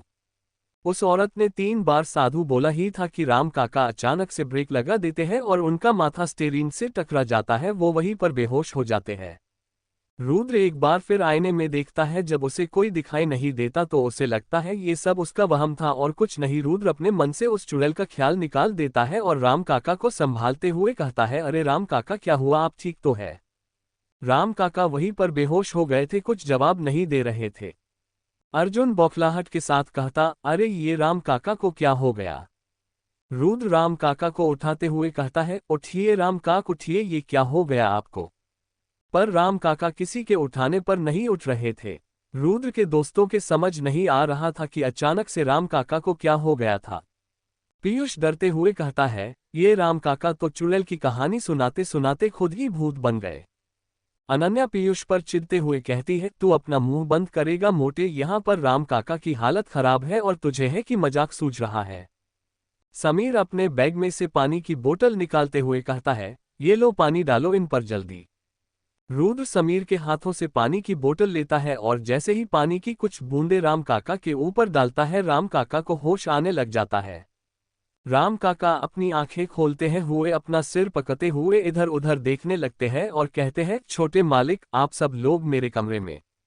राम काका अपनी नजरें जिप्सी में चारों तरफ फेराते हुए कहते हैं, मालिक एक पल को ऐसा लगा जैसे मैं अपने कमरे में बिस्तर पे सो रहा था, लेकिन मैं तो जिप्सी में बैठा हूँ। रुद्र हैरानी के साथ कहता है, अरे राम काका ये आप कैसी बातें कर रहे हैं? आप बेहोश हो गए थे और बोल रहे हैं बिस्तर पे सो रहे थे आप, लगता है आपकी यादाश्त कमजोर है। अरे हम रेलवे स्टेशन से घर जा रहे हैं, ये तो पता है ना आपको? राम काका अजीब सा मुंह बनाते हुए कहते हैं, मालिक इसलिए मैं आपसे मना कर रहा था कि मैं स्टेशन नहीं जाऊंगा, रात में स्टेशन जाना ठीक नहीं है। अब देखिए क्या हो रहा है, मुझे भ्रम हो रहा है, जरूर ये उस चुड़ैल का असर होगा। रुद्र के सभी दोस्त राम काका को एकटक नजर से देखे जा रहे थे। रुद्र राम काका को समझाते हुए कहता है, राम काका ये चुड़ैल का नहीं, रात भर से जागने का असर है, आपका दिमाग काम नहीं कर रहा होगा और वैसे भी आपकी उम्र हो गई है ना अब, और ऐसी उम्र में ये सब होना आम सी बात है। एक काम कीजिए, आप मुझे जिप्सी चलाने दीजिए, अब आप आराम कीजिए। इतना कहकर रुद्र राम काका की जगह ड्राइवर सीट पर बैठ जाता है। राम काका अभी भी सोच में थे कि उनके साथ हो क्या रहा था। रुद्र के दोस्त भी सब हक्के बक्के रह गए थे। पीयूष का दिल तो जोरों के साथ धड़कने लग गया था। कहने को तो रुद्र ने मामला शांत कर दिया था, पर जिप्सी चलाते वक्त वो मिरर में देखे चेहरे को याद कर रहा था। रुद्र थोड़ा हैरान था, ये सब क्या हो रहा था। जो भी था वो अभी उस बात को और बढ़ाना नहीं चाहता था, वरना उसके दोस्त भी डर जाते। वो खामोश होकर जिप्सी चलाता रहा। लेकिन रुद्र के मन में बार बार ये सवाल आ रहे थे और अब उसे भी लगने लग गया था कि जरूर कुछ ना कुछ गलत तो जरूर है इस गांव में, और ये चुड़ैल को उसकी शादी से क्या प्रॉब्लम हो सकती है। रुद्र जिप्सी चला ही रहा था कि तभी समीर बौखलाहट के साथ कहता है, अरे रोक रुद्र, जिप्सी रोक। रुद्र बिना जिप्सी रोके कहता है, क्यों क्या हुआ समीर? पीयूष हंसते हुए कहता है, हुआ क्या होगा, भाई का टैंक फुल हो गया होगा इसलिए जिप्सी रोकने के लिए बोल रहा है। समीर पलटकर जवाब देता है, अबे मोटे मेरा टैंक फुल नहीं हुआ है, जरा सामन देख, रोड के बीचों बीच कितना बड़ा दरवाजा है। अनन्या दरवाजे को देखते हुए कहती है, हाँ रुद्र जिप्सी रोक देना यार, मैंने आज तक अपनी जिंदगी में इतना बड़ा दरवाजा पहले कभी नहीं देखा। अर्जुन भी अनन्या का साथ देते हुए कहता है, हाँ रुद्र रोक दे जिप्सी। रुद्र कुछ बोलता उससे पहले ही राम काका कहते हैं, नहीं यहाँ पर जिप्सी नहीं रोक सकते। समीर झट से पूछता है, पर क्यों? राम काका धीरे से जवाब देते हैं, क्योंकि ये मेघ गांव की प्रारंभिक सीमा है, यहीं पर उस चुड़ैल को कैद किया गया था आज से 18 साल पहले। रुद्र दरवाजे को देखते हुए कहता है, हाँ यार यहाँ पर जिप्सी नहीं रोक सकते। समीर नाराज होते हुए कहता है, अबे हम तेरी शादी में इतने दूर से आए हैं और तू हमारे लिए इतना भी नहीं कर सकता। अनन्या रुद्र के मजे लेते हुए कहती है, कहीं तू भी गांव में रहकर ये भूत प्रेत चुड़ैलों पर विश्वास नहीं करने लग गया? मुझे तो यही लगता है इसलिए जिप्सी नहीं रोक रहा। अपना मजाक उड़ता हुआ देखकर रुद्र जिप्सी रोक देता है। जैसे ही रुद्र जिप्सी रोकता है, राम काका डरते हुए कहते हैं, ये आपने क्या किया छोटे मालिक, आपको इस दरवाजे के सामने जिप्सी नहीं रोकनी चाहिए थी। रुद्र कुछ जवाब नहीं देता है। समीर झट से जिप्सी से नीचे उतरता है और अपने कैमरे से दरवाजे की फोटो खींचने लग जाता है। समीर के पीछे पीछे ही बाकी सब भी जिप्सी से नीचे उतर जाते हैं सिवाय राम काका को छोड़कर। रुद्र ने जिप्सी दरवाजे के ठीक सामने रोकी थी। उस दरवाजे के बाने तरफ से पहाड़ी वाली सड़क जाती थी और वह दरवाजा एक दूसरी सड़क पर था जो मेघ गांव और दास गांव को जोड़ती थी। दरवाजा करीब 10 फुट ऊंचा था और उस पर बहुत सारे संस्कृत में मंत्र लिखे हुए थे। उस दरवाजे पर एक बड़ा सा ताला लगा हुआ था और उसके ऊपर सफेद कपड़ा लपेटा हुआ था। सफेद कपड़े के ऊपर लाल कुमकुम से स्वस्तिक का चिन्ह बना हुआ था। उस दरवाजे पर कई ताबीज, माता रानी की लाल चुनकर और रुद्राक्ष बंधे हुए थे। दरवाजे पर बंधे ताबिजों को देखकर अर्जुन पूछता है, ये ताबिज कैसे बंधे हुए हैं? राम काका को पता नहीं क्या हो जाता है। वो जिप्सी में बैठे बैठे कहते हैं, ये ताबिजों और इस दरवाजे की अलग कहानी है, वो फिर कभी सुनाऊंगा। अर्जुन दरवाजे के पास जाता है और वहीं पर खड़े हो जाता है। अर्जुन दरवाजे पर लिखे मंत्र को पढ़ते हुए कहता है, अन्नत पुण्यफलदम अत शांतिन प्रयच्छ। इस मंत्र का प्रयोग तो तब किया जाता है जब किसी प्रेत आत्मा को कैद करना हो। इसका मतलब इस दरवाजे के पीछे सच में कोई कैद है। इतना कहकर अर्जुन दरवाजे के अंदर देखने की कोशिश करने लग जाता है। तभी रुद्र उसे रोकते हुए कहता है, अबे क्या कर रहा है, मरवाएगा क्या मुझे? यहाँ पर जिप्सी रोक दी वही बहुत है और तू है कि दरवाजे के अंदर देखने की कोशिश कर रहा है। अनन्या पूछती है, वैसे तू अंदर क्या देख रहा था अर्जुन, कुछ दिखा क्या? अर्जुन जवाब देता है, कुछ दिखा ही तो नहीं यार, पता नहीं इस दरवाजे के पीछे क्या है, मेरी तो बेहद इच्छा हो रही है इस दरवाजे के पीछे जाने की। अनन्या अर्जुन का साथ देते हुए कहती है, मेरी भी यार, मैंने बताया ना, मैंने आज तक अपनी जिंदगी में इतना बड़ा दरवाजा नहीं देखा जिसके ऊपर इतने सारे ताबिज बंधे हुए हो, पता नहीं उसके पीछे क्या होगा। रुद्र कहता है, वैसे मैंने सुना है इस दरवाजे के पीछे चुड़ैल है जहां पर वो रहा करती थी। कोई पलटकर रुद्र से कुछ पूछता उससे पहले ही समीर पहाड़ी की चोटी पर बने बड़े से मंदिर को देखते हुए कहता है, wow what a beautiful temple यार। जिस दरवाजे के पास वो लोग खड़े थे वहां से पहाड़ी की चोटी पर का मंदिर छोटा सा दिख रहा था। वह मंदिर रुद्र के सभी दोस्तों को अपनी तरफ आकर्षित कर रहा था। सभी लोग उस मंदिर को देखने लग जाते हैं। अनन्या पूछती है, वो मंदिर कौन सा है रुद्र? उद्धरण चिन्ह। रुद्र झट से जवाब देता है, वो मेघनाथ मंदिर है। अर्जुन कहता है, बड़ा ही अद्भुत मंदिर है यार। रुद्र वापस जिप्सी की तरफ जाते हुए कहता है, तुम्हें पता है इस मेघनाथ मंदिर के पीछे भी एक कहानी है जो राम काका ने ही मुझे बताई थी, पर अभी वक्त नहीं है, तुम लोग जल्दी जल्दी जिप्सी में बैठो, माँ इंतजार कर रही होगी घर पर। अनन्या अपने कदम जिप्सी की तरफ बढ़ाते हुए कहती है, यार रुद्र, तेरे गांव का नाम बलमाटोला की जगह कहानी टोला होना चाहिए। यहाँ हर चीज के पीछे कहानी होती है। सभी लोग जिप्सी में जाकर बैठ जाते हैं। रुद्र जिप्सी चालू करता है और वो लोग पहाड़ी वाली सड़क से बलमाटोला गांव जाने के लिए निकल जाते हैं। कुछ ही देर में वो लोग बलमाटोला गांव पहुंच जाते हैं। जैसे ही रुद्र अपने घर के सामने जिप्सी रोकता है, वो देखता है कि दरवाजे पर ही उसकी मां लता खड़ी हुई थी। लता की उम्र करीब 45 साल है। विधवा होने के कारण वह अपनी मांग में सिंदूर नहीं लगाती है और बिल्कुल भी गहने नहीं पहनती, पर हाँ, सफेद साड़ी पहनने की जगह सिंपल हर रंग की साड़ी पहना करती है। लता गुस्से के साथ रुद्र को घूरे जा रही थी। लता के बगल में ही रुद्र की चाची आयशा और रुद्र के चाचा संतोष खड़े हुए थे, वो भी उससे गुस्से के साथ घूरे जा रहे थे। लता रुद्र पर गुस्सा करते हुए कहती है, तो आ गया, तू मना किया था ना तुझे रात में घर से बाहर मत निकला कर, तू मेरी बात सुनता क्यों नहीं है? पता है ना गांव में आसपास क्या क्या होते रहता है, फिर भी तू घर से बाहर निकल गया। आयशा रुद्र को प्यार से समझाते हुए कहती है, हाँ रुद्र बेटा, तुम्हें ऐसे घर से बिना बताए बाहर नहीं निकलना चाहिए और रात में तो कतई नहीं। रुद्र कहता है, वो चाची, मैंने बताया था ना, मेरे दोस्त आने वाला है तो उसी को लेने गए थे हम सब। वो क्या है कि पीयूष की ट्रेन लेट हो गई थी, इसलिए रात में ही निकलना पड़ा अर्जेंट में। रुद्र के चाचा संतोष कहते हैं, तो बेटा मुझे बता देते, मैं भी तुम्हारे साथ चल देता, तुम सब इस गांव में नए हो तो ऐसे जाने की क्या जरूरत थी? रुद्र जवाब देता है, चाचा ये राम काका गए थे ना मेरे साथ। रुद्र के चाचा ने हैरानी से कहा, क्या मजाक कर रहे हो बेटा, राम काका तो अपने कमरे में थे सुबह। रुद्र ने पीछे की तरफ इशारा करते हुए कहा, चाचा वो देखिए, वो रहे काका सामान लेकर आ रहे हैं। रुद्र के चाचा संतोष काका को देख हैरान रह गए। उन्होंने धीरे से खुद से कहा, मैं सुबह जब काका के कमरे के बाहर से निकला तो मुझे बिस्तर पर कोई लेटा हुआ दिखा था। वो कौन था? क्योंकि काका तो इनके साथ है। रुद्र ने अपने चाचा से कहा, क्या चाचा इतने हैरान क्यों हैं? जरूर आपको कोई गलतफहमी हो गई होगी। राम काका के आते ही आयशा उन पर गुस्सा करते हुए कहती है, राम काका आपको पता है ना रात में बाहर निकलना खतरे से खाली नहीं है, फिर क्यों आप रुद्र बेटे को लेके गए। राम काका कुछ जवाब देते उससे पहले ही रुद्र चिढ़ते हुए कहता है, बस चाची अब आप लोग गुस्सा मत कीजिए, मुझे कुछ नहीं हुआ है, देखिए मैं ठीक हूँ और कम से कम मेरे दोस्तों के सामने तो मुझ पर मत चिल्लाइए, वो क्या सोचेंगे मेरे बारे में कि आप लोग कभी भी मेरी क्लास लेने लगते हैं। जब लता रुद्र के दोस्तों की तरफ देखती है तो अपना गुस्सा शांत कर लेती है। रुद्र पीयूष को अपनी माँ से मिलाते हुए कहता है, माँ इससे मिलिए, इसका नाम पीयूष है और खाने के सिवा इसे कुछ नहीं आता है, कॉलेज में भी ठूसता रहता था और अभी भी ठूसता ही रहता है, देखिए इसकी तोंद कितनी बाहर निकली है। लता रुद्र को आंखें दिखाते हुए कहती है, नहीं बेटा ऐसे किसी का मजाक नहीं उड़ाते, मैंने यही सिखाया है क्या तुम्हें।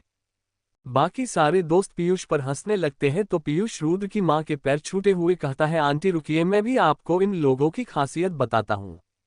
पीयूष अर्जुन की तरफ उंगली करते हुए कहता है, माँ इससे मिलिए, ये है बालों की दुकान, कॉलेज में हम इसे जंगली कहते थे, पहले भी इसके बाल इतने लंबे थे अब और लंबे हो गए।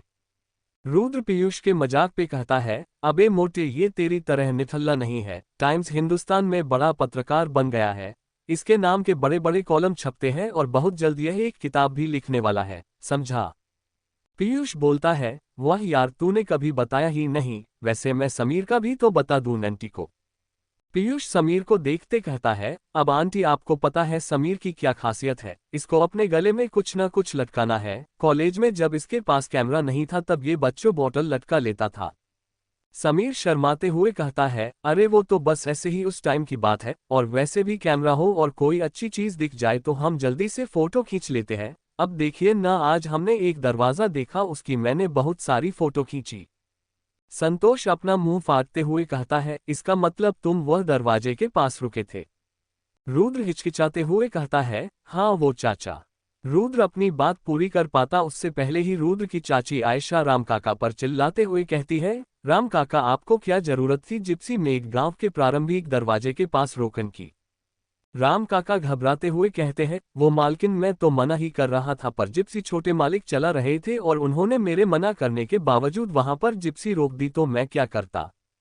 आयशा राम काका पर भिनाते हुए कहती है, क्या करता से क्या मतलब है, जिप्सी चलाना आपका काम है या रुद्र बेटे का, इनको यहाँ आए हुए 4 दिन हो रहा है, आप तो पुराने हैं ना, आपको तो पता है ना आसपास कैसी कैसी बलाएं घूमती रहती है।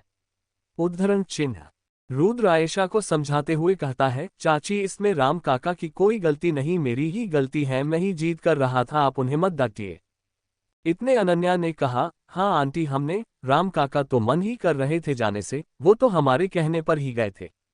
रुद्र की माँ उसके दोस्तों से कहती है, अच्छा ठीक है चलिए बेटा आप सब घर के अंदर आ जाइए, ऐसे कब तक बाहर खड़े रहेंगे। उद्धरण चिन्ह। आयशा उन्हें रोकते हुए कहती है, रुक जाए दीदी, इनमें से कोई भी अंदर नहीं घुसेगा। रुद्र की मां हैरानी के साथ कहती है, क्या हुआ आयशा। उद्धरण चिन्ह। आयशा जवाब देती है, आपको दिख नहीं रहा यह बाहर से आए हैं, पता नहीं बाहर की कौन सी बला लेकर आए हैं। रुद्र के सभी दोस्त आयशा को घूरने लग जाते हैं और सोचने लग जाते हैं कि आखिर रुद्र की चाची का कहने का क्या मतलब था। आयशा अपनी बेटी स्वाति को आवाज लगाते हुए कहती है, स्वाति जरा अंदर से एक बाल्टी पानी तो लाना। कुछ ही देर में घर के अंदर से करीब 17 साल की दुबली पतली लड़की एक बाल्टी लेकर आती है जिसमें लोटा और पानी था। स्वाति आयशा और संतोष की एकलौती बेटी है। स्वाति पानी की बाल्टी आयशा को देते हुए कहती है, ये लो मां। आयशा चिढ़ते हुए कहती है, अरे मुझे क्या देती है, दिख नहीं रहा ये लोग आए हैं बाहर से, इन्हें दे। आप सभी लोग यहीं पर अपने चप्पल जूते निकालिए और हाथ पैर धोकर ही घर के अंदर जाना। उद्धरण चिन्ह। पीयूष मुंह बनाते हुए कहता है, पर ऐसा क्यों। उद्धरण चिन्ह। आयशा कुछ जवाब देती उससे पहले ही अर्जुन कहता है, ऐसा इसलिए किया जाता है क्योंकि ऐसी मान्यता है कि यदि आप कहीं बाहर से आए हैं तो आपको हाथ पैर पानी से धोकर ही घर के अंदर जाना चाहिए, जिससे यदि बुरी शक्तियां आपके साथ हो तो वह घर के बाहर ही रह जाएगी। संतोष अर्जुन की बात से सहमत होते हुए कहता है, अर्जुन सही कह रहा है पीयूष, ऐसी ही मान्यता है। उद्धरण चिन्ह। रुद्र के सभी दोस्त अपने जूते निकालते हैं और हाथ पैर धोने लग जाते हैं, कुछ ही देर में सबके हाथ पैर धोकर हो जाते हैं। रुद्र की मां कहती है, चलो बच्चों अब जल्दी से घर के अंदर चलो, तुम लोग थक गए होगे ना और भूख भी लगी होगी। पीयूष हड़बड़ाहट के साथ कहता है, हाँ आंटी जी सही कहा आपने। मुझे तो तभी भूख लग गई थी जब मैं गोंदिया स्टेशन पर उतरा था। उद्धरण चिन्ह। अनन्या कहती है, पेटू तुझे तो लगेगी ही ना, तू 5 लोगों का खाना जो एक साथ खा लेता है।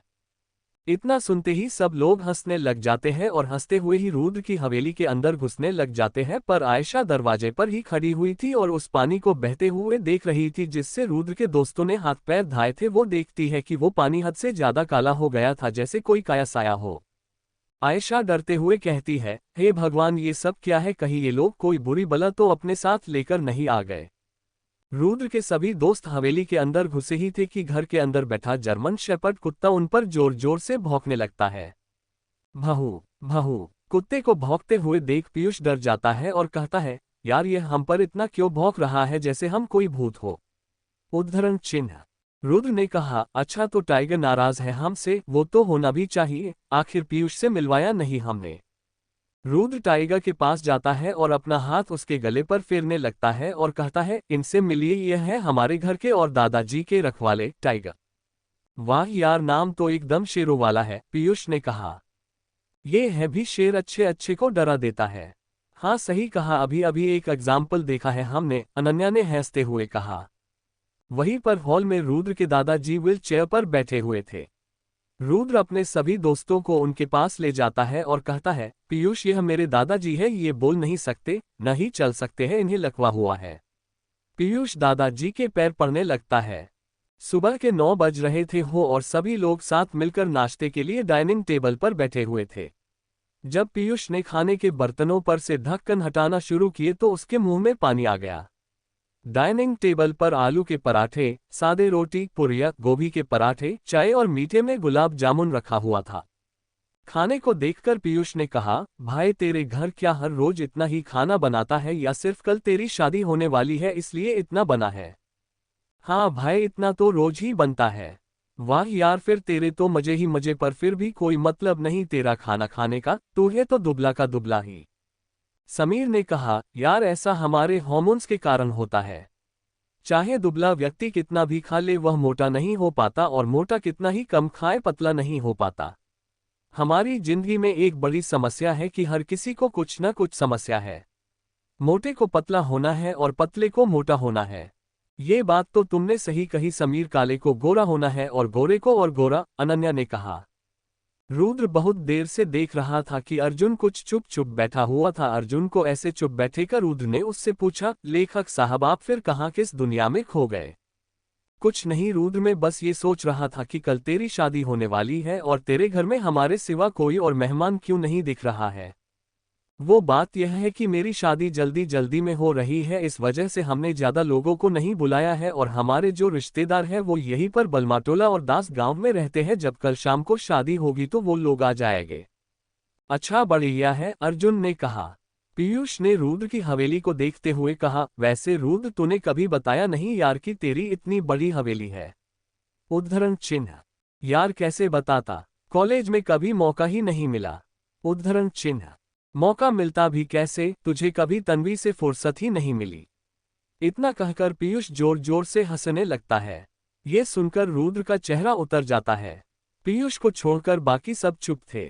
कुछ देर बाद पीयूष ने रुद्र से पूछता है, वैसे तन्वी को पता है क्या तू शादी कर रहा है। उद्धरण चिन्ह। रुद्र समीर, अर्जुन और अनन्या की तरह चुप रहने का इशारा करते हुए कहता है, हाँ उसे पता है। उद्धरण चिन्ह। पानी पी रहा पीयूष ने जब सुना कि रुद्र ने तन्वी को भी इनवाइट किया है तो वह चौंक जाता है और उसके मुंह के अंदर का सारा पानी बाहर गिर जाता है। क्या बात कर रहा है, तूने तन्वी को भी बुलाया है, पीयूष ने चौंकते हुए कहा।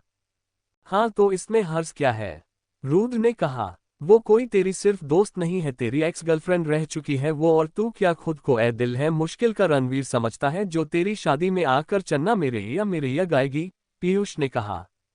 बाकी सब समीर, अर्जुन और अनन्या मन ही मन मुस्कुरा रहे थे। रुद्र ने कहा, अब वही तो देखना है, यदि सच्चा प्यार किया होगा तो आ जाएगी, अगर नहीं तो कभी नहीं आएगी।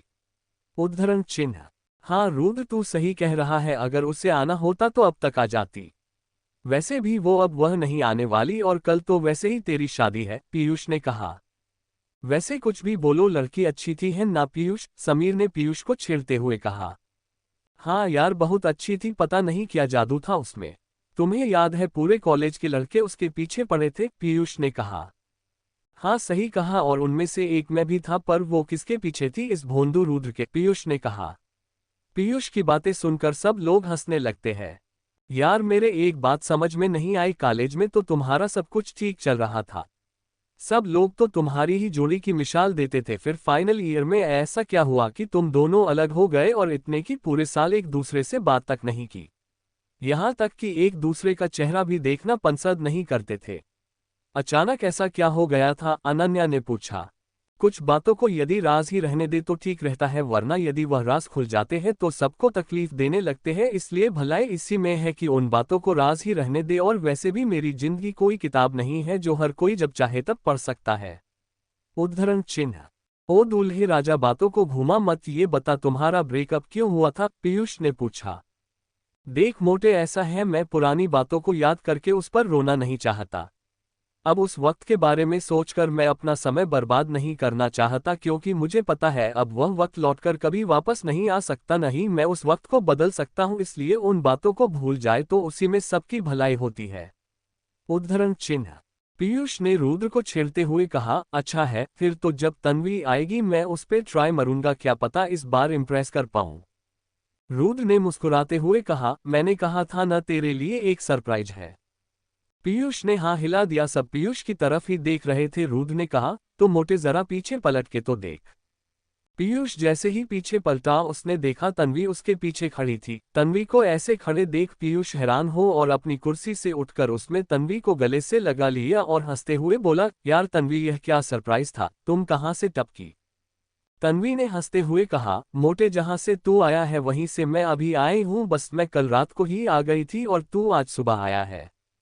पीयूष ने कहा, अच्छा तभी ये लोग मुझे बोल रहे थे कि तेरे लिए घर पर सरप्राइज है। अच्छा ये बता तन्वी, तुमने मेरी कौन कौन सी बातें सुनी। तन्वी ने डाइनिंग टेबल की कुर्सी पर बैठते हुए मुस्कुराकर कहा, वही सारी बातें जिसमें तू कह रहा था कि तुम मुझ पर डोरे डालेगा। मैं भी देखना चाहती हूँ कैसे डोरे डालेगा, तू बता। अरे बोलना मोटे, कहते हुए तन्वी उसको छोड़ने लगती है। अर्जुन ने कहा, यार आज हमारा पूरा गैंग इकट्ठा हो गया, वैसे अब राम काका भी इस गैंग में शामिल कर लेते हैं, क्या बोलते हो। पीयूष ने एक्साइटेड होकर कहा, हाँ क्यों नहीं, कहाँ गए वो। रुद्र ने कहा, वो हवेली के बाहर गार्डन है, उसी के पास उनका घर है, रात में वो वहां पर ही रहते हैं। पीयूष ने कहा, यार बाहर क्यों, यहाँ अंदर क्यों नहीं, इतनी बड़ी हवेली है, कहीं भी रह सकते थे आराम से। ये तो मुझे नहीं पता, पर शायद रखवाली के लिए। उद्धरण चिन्ह। पीयूष ने कहा, यार कुछ भी कहो, तेरे राम काका बड़े एंटिक इंसान है, इन्हें तो कोई राइटर होना चाहिए था, बड़ी मनगत कहानियां सुनाते हैं। रुद्र ने कहा, मतलब मैं कुछ समझा नहीं, कहना क्या चाहते हो तुम।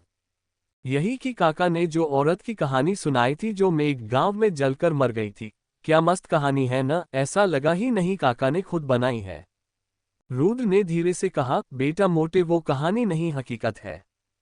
पीयूष ने डरते हुए धीरे धीरे कहा, इसका मतलब उसकी आत्मा सही में यहाँ पर भटक रही है। पास में बैठी तन्वी ने पीयूष के हाथ से पानी को बोतल लेते हुए कहा, क्यों कोई शक है क्या। रुद्र ने कहा, भय, और जो लोग उसका मजाक उड़ाते हैं वो उसी के शरीर में प्रवेश करती है, अगला नंबर तेरा है। उद्धरण चिन्ह।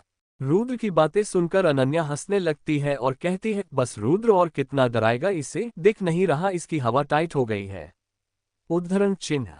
यार ऐसे मजाक मत किया कर प्लीज, पीयूष ने हाथ जोड़ते हुए कहा।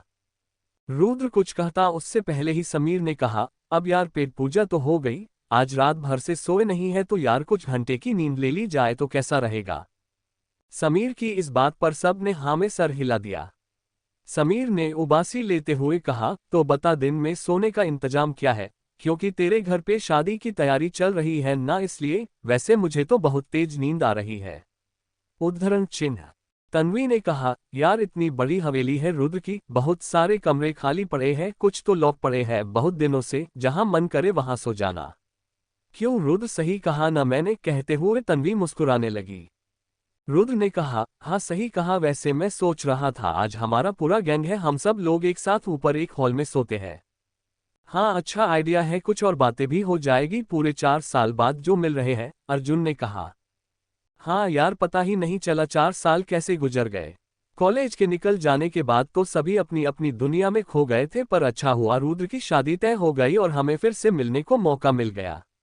एक काम कर रुद्र, तू ना हर साल शादियां किया कर, ऐसे से हम हर साल मिलने का मौका मिल जाया करेगा, अनन्या ने हंसते हुए कहा।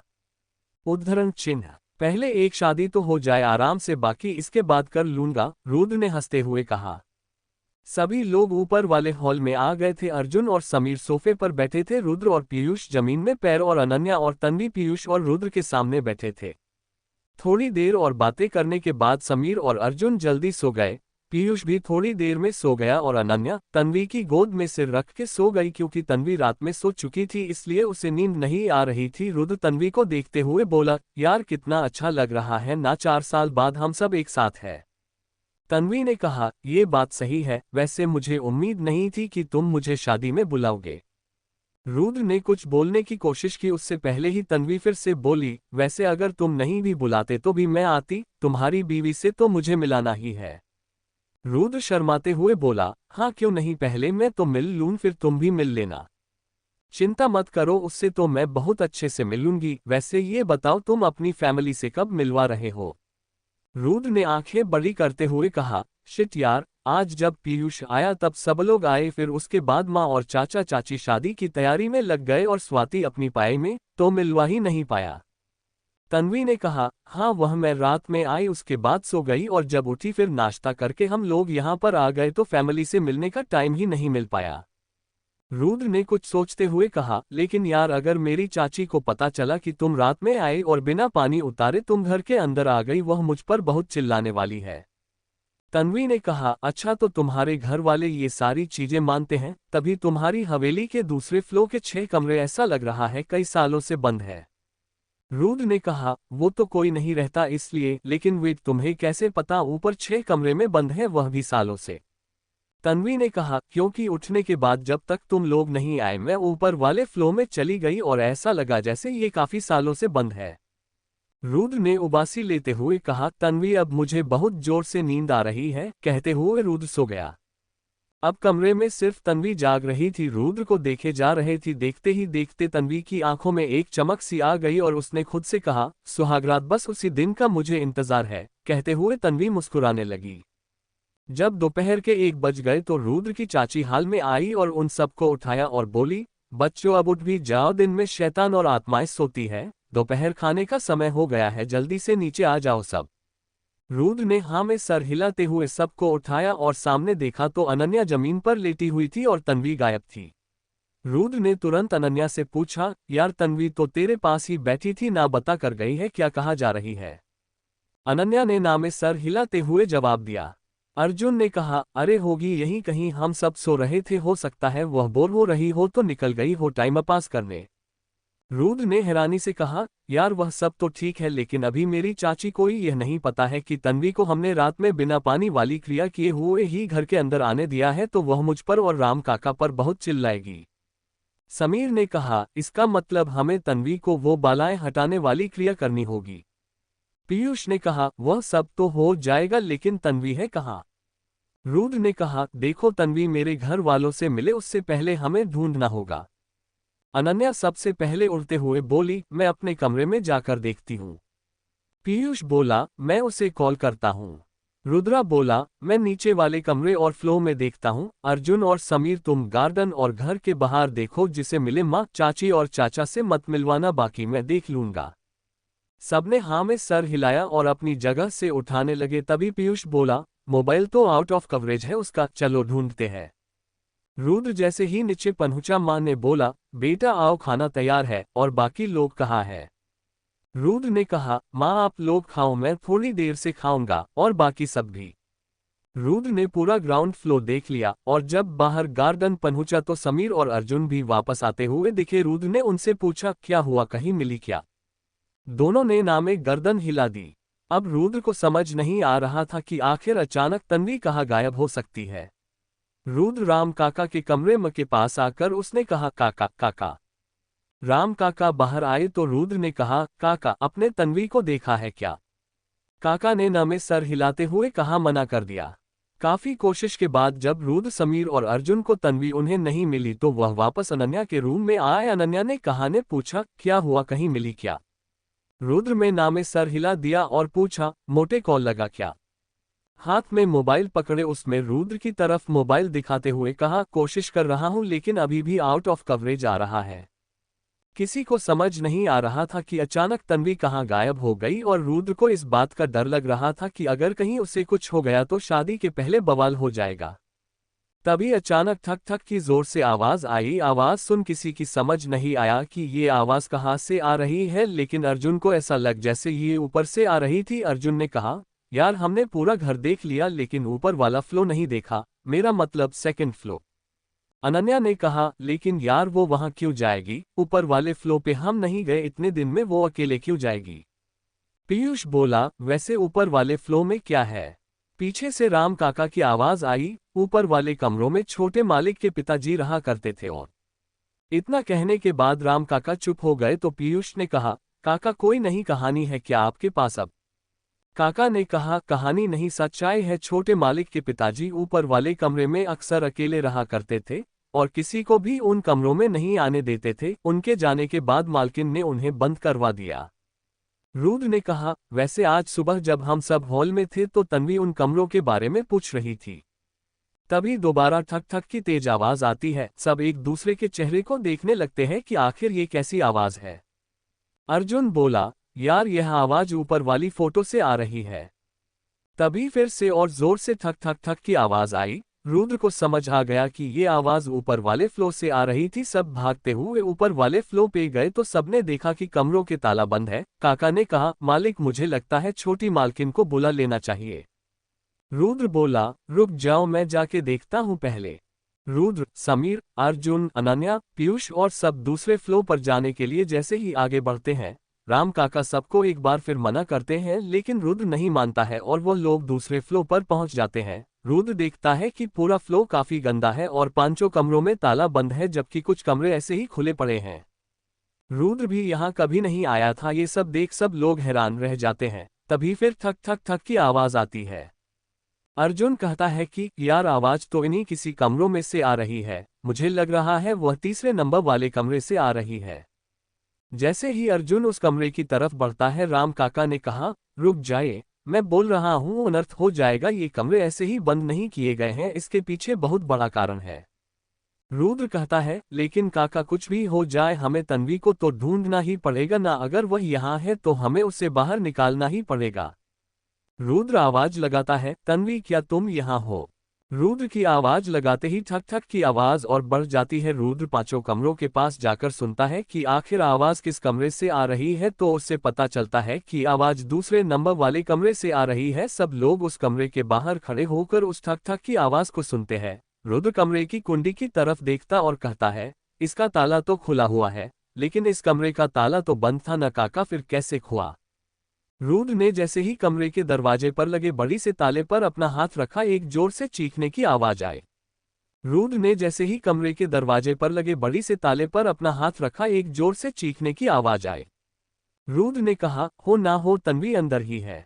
रुद्र जैसे ही दरवाजे को खोलता है तो अंदर देखता है तन्वी एक कुर्सी पर बैठी किताब पढ़ रही थी और उसका एक हाथ टेबल पर रखा हुआ था जिससे वो ठक ठक कर रही थी। कमरे के अंदर आते ही रुद्र ने कहा, ये तो मेरे पापा का स्टडी रूम है, तन्वी तुम यहाँ क्या कर रही हो?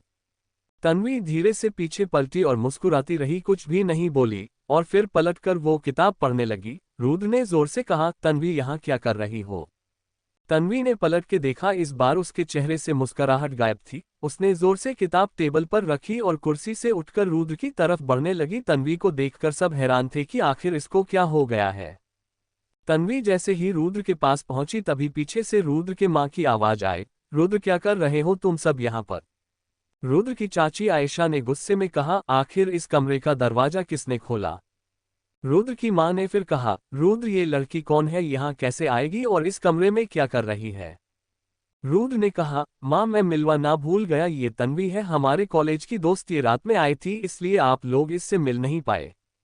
रुद्र की चाची ने कहा, इसका मतलब बिना पानी की क्रिया के ये घर में प्रवेश कर गई। उसकी चाची ने सीधा तन्वी से पूछा, बेटा तुम इस कमरे में कैसे आई? तन्वी ने धीरे से कहा, साधु।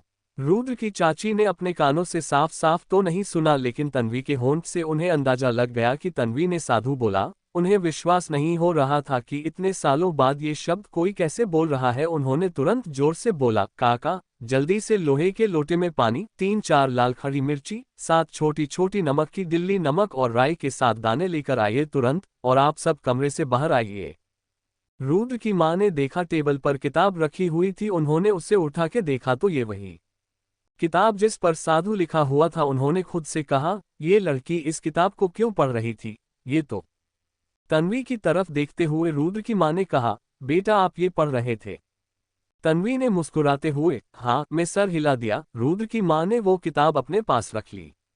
तब तक सब कमरे के बाहर आ गए थे और राम काका सामान लेकर आ गए थे। आयशा ने अपने बाएं हाथ की मुट्ठी में मिर्ची, राई और नमक लेकर तन्वी की नजर उतारने लगती है। जब आयशा ने पहली बार नजर उतारी तो सभी लोग उसे घूरने लगते हैं। किसी के भी समझ नहीं आ रहा था कि आयशा क्या कर रही है। तन्वी ये देखकर पसीने से पूरी तरह भीग जाती है। आयशा 7 बार अपना हाथ तन्वी के सिर के ऊपर से घुमाती है। जब 7 बार नजर उतार कर हो जाता है तो लोहे के लोटे में रखे पानी से 7 बार तन्वी के चारों तरफ घूमती है और राम काका को सारा सामान देते हुए कहती है, इसे जला दो। रुद्र की माँ ने कहा, काका आप मेरे साथ चलो, मैं बताती हूँ कैसे जलना है। अनन्या ने कहा, यह सब क्या था? उद्धरण चिन्ह। यह उतारा है, ऐसा नजर उतारने के लिए किया जाता है।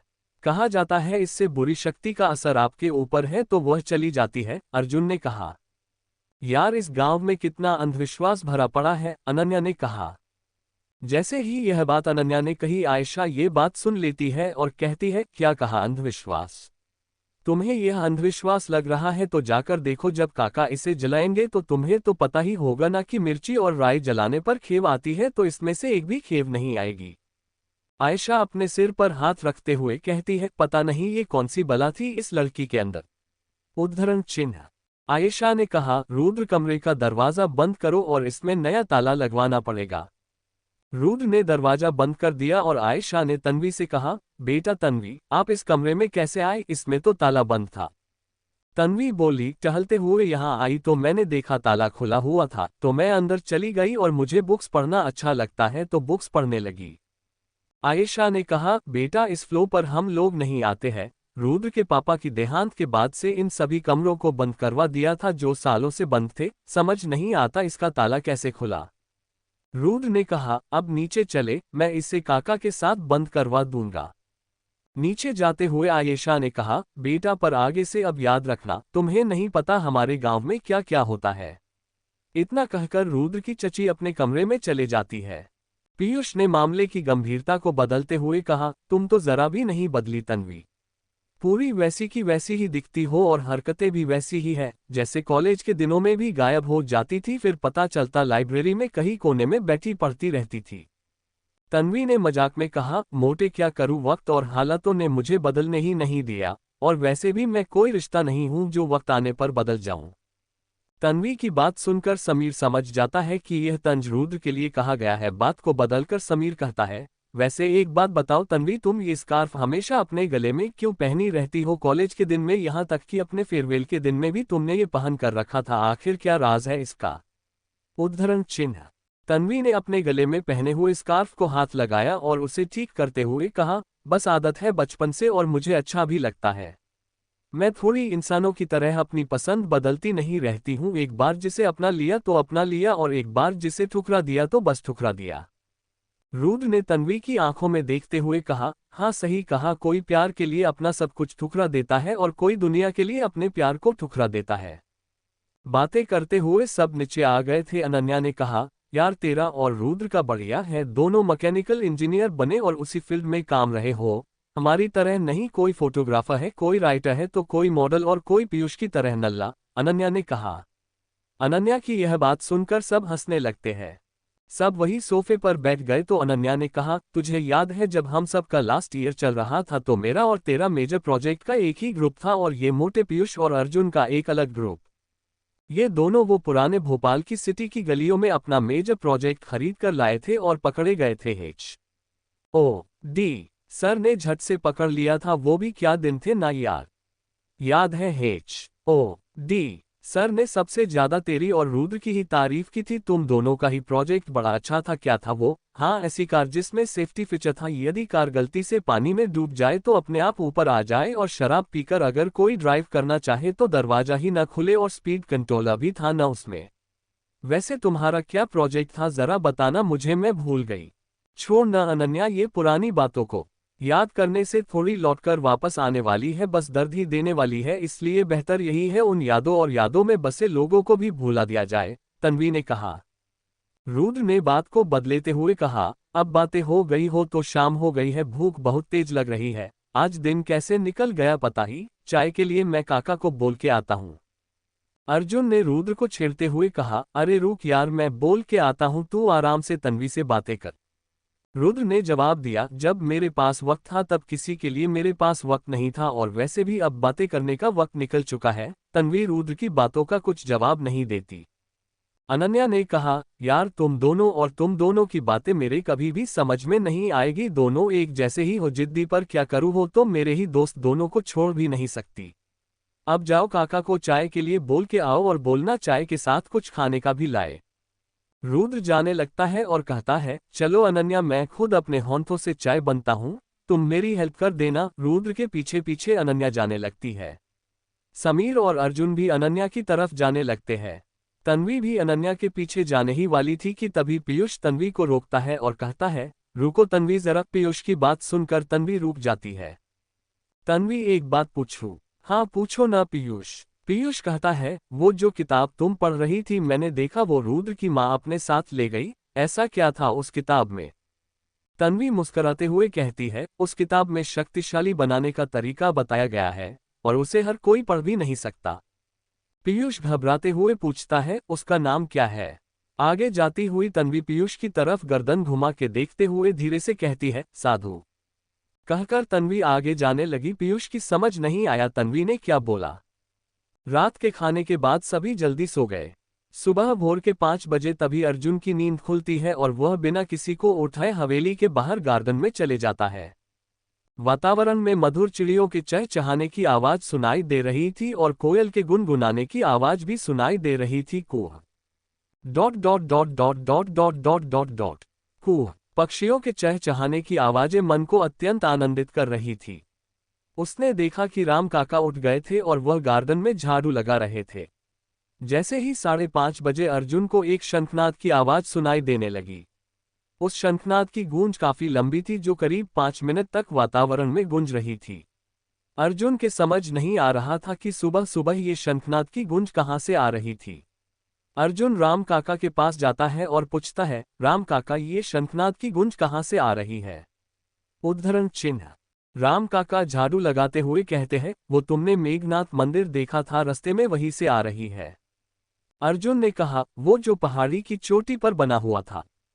हाँ बेटा वही, उसी मंदिर से आ रही है। पूजा करने का समय हो गया है ना, तुम्हें पता है हमारे पूर्वजों ने समय को जानने के लिए उसे प्रहरों में बांटा था। एक दिन में कुल 8 प्रहर होते हैं, वही औसतन एक प्रहर 3 घंटे का होता है। इन प्रहरों को भी 2 भागों में बांटा गया है, जिसमें 4 प्रहर दिन के और 4 प्रहर रात के होते हैं। पूर्वाह्न, मध्याह्न, अपराह्न, सायंकाल ये दिन के प्रहर होते हैं, और प्रदोष, निशित, त्रियामा, उषा काल रात के प्रहर होते हैं। मंदिर में पूरे 5 प्रहर पूजा होती है। एक सूर्योदय में लगभग सुबह 6 बजे, पूर्वाह्न 1 10 बजे, मध्याह्न 1 शाम 5 बजे, सायंकाल 8 बजे प्रदोष और 1 11 बजे त्रियामा। अच्छा, पर वो मंदिर तो यहाँ से बहुत दूर है ना, फिर भी शंखनाद की आवाज यहाँ तक कैसे आ रही है? यही तो चमत्कार है उस ऊपर वाले का, जो हो नहीं सकता वो भी करके दिखाता है। उद्धरण चिन्ह। वैसे राम काका, आपने कहा था कि उस मंदिर के पीछे भी एक कहानी है, क्या आप मुझे वह कहानी बता सकते हैं? पर तुम क्या करोगे जानकर? आजकल के बच्चे तो वैसे ही इन सब बातों पर यकीन नहीं करते हैं। वो काका, मैं ना एक रिसर्च कर रहा हूँ इन धार्मिक चीजों पर, इसलिए मुझे जरूरत है, प्लीज बताइए ना। ठीक है, मैं बताता हूं, पर तुम वादा करो कि तुम मेरी बातों पर पूरा विश्वास करोगे, इन बातों का मजाक नहीं उड़ाओगे। उद्धरण चिन्ह। मैं वादा करता हूं काका, मैं मजाक नहीं उड़ाऊंगा। उद्धरण चिन्ह। राम काका की झाड़ू लगाकर हो गई थी, उन्होंने वह झाड़ू जमीन पर रखी और बाल्टी में रखे पानी से अपने हाथ धोने लग गए। हाथ धोने के बाद जमीन पर बैठते हुए उन्होंने अर्जुन से कहा, बैठो यहाँ। कहते हैं आज से कई शताब्दी पूर्व एक गांव था। उस गांव में चारों तरफ हरियाली ही हरियाली थी। गांव के लोग भी खुश थे और लोगों के साथ गांव के पशु पक्षी भी। भरपूर पानी, भरपूर अनाज, सब कुछ था। गांव में किसी भी चीज की कोई कमी नहीं थी। हर कोई आनंद की जिंदगी व्यतीत कर रहा था। कहते हैं एक बार ज्येष्ठ अमावस्या के दिन रात के करीब 8 बजे उस गांव में कहीं से एक बूढ़े बाबा आए, जिन्होंने सफेद रंग का कुर्ता पहना हुआ था। उनकी सफेद रंग की दाढ़ी थी और लंबे से बाल थे। वह फकीर थे जो दुनिया भर का सफर करते थे और जहां जगह मिले वहीं पर सो जाते थे। समस्त संसार का चक्कर लगाना ही उनके जीवन का लक्ष्य था। उनके हाथों में एक काला बर्तन था जिसमें वह भिक्षा मांगा करते थे। उस रात काफी बारिश हो रही थी। वह बाबा उस गांव में आए। गांव में बरसों से एक प्रथा थी कि 8 बजे तक सब गांव वाले सो जाते थे और यदि कोई जाग भी रहा हो तो 8 बजे के बाद अपने घर का दरवाजा नहीं खोलता था। उनका मानना था कि 8 बजे के बाद प्रेत आत्माएं दरवाजा खटखटाती है और आवाजें लगाती है। यदि उन्होंने दरवाजा खोला तो वह उनके घर के अंदर प्रवेश कर लेगी और फिर कभी नहीं निकलेगी। वह बाबा उस गांव में गए और एक घर का दरवाजा खटखटाने लगे और कहने लगे, भिक्षाम देवी dot dot dot dot dot dot dot dot dot dot. भिक्षाम देवी पर उस घर के लोगों ने दरवाजा नहीं खोला। वह बाबा पानी से पूरी तरह भीग चुके थे। वह बाबा दूसरे घर पर गए, फिर उन्होंने कहा भिक्षाम देवी पर उस घर के लोगों ने भी दरवाजा नहीं खोला। वह बाबा एक एक करके गांव के प्रत्येक दरवाजे पर भिक्षा मांगने गए पर किसी ने भी दरवाजा नहीं खोला। उन बाबा को भूख लगी थी इसलिए वह प्रत्येक घर प्रत्येक भिक्षा मांग रहे थे, पर डर के मारे गांव के किसी भी व्यक्ति ने दरवाजा नहीं खोला था। अगली सुबह जब बारिश रुकी तो गांव वालों ने उन बाबा को बहुत ढूंढा पर वह कहीं नहीं मिले। उसी दिन से गांव की कायनात पलट गई। फिर हुआ ये कि कुछ महीने बाद ही गांव की पूरी फसलें सूख गई और सूखा पड़ गया।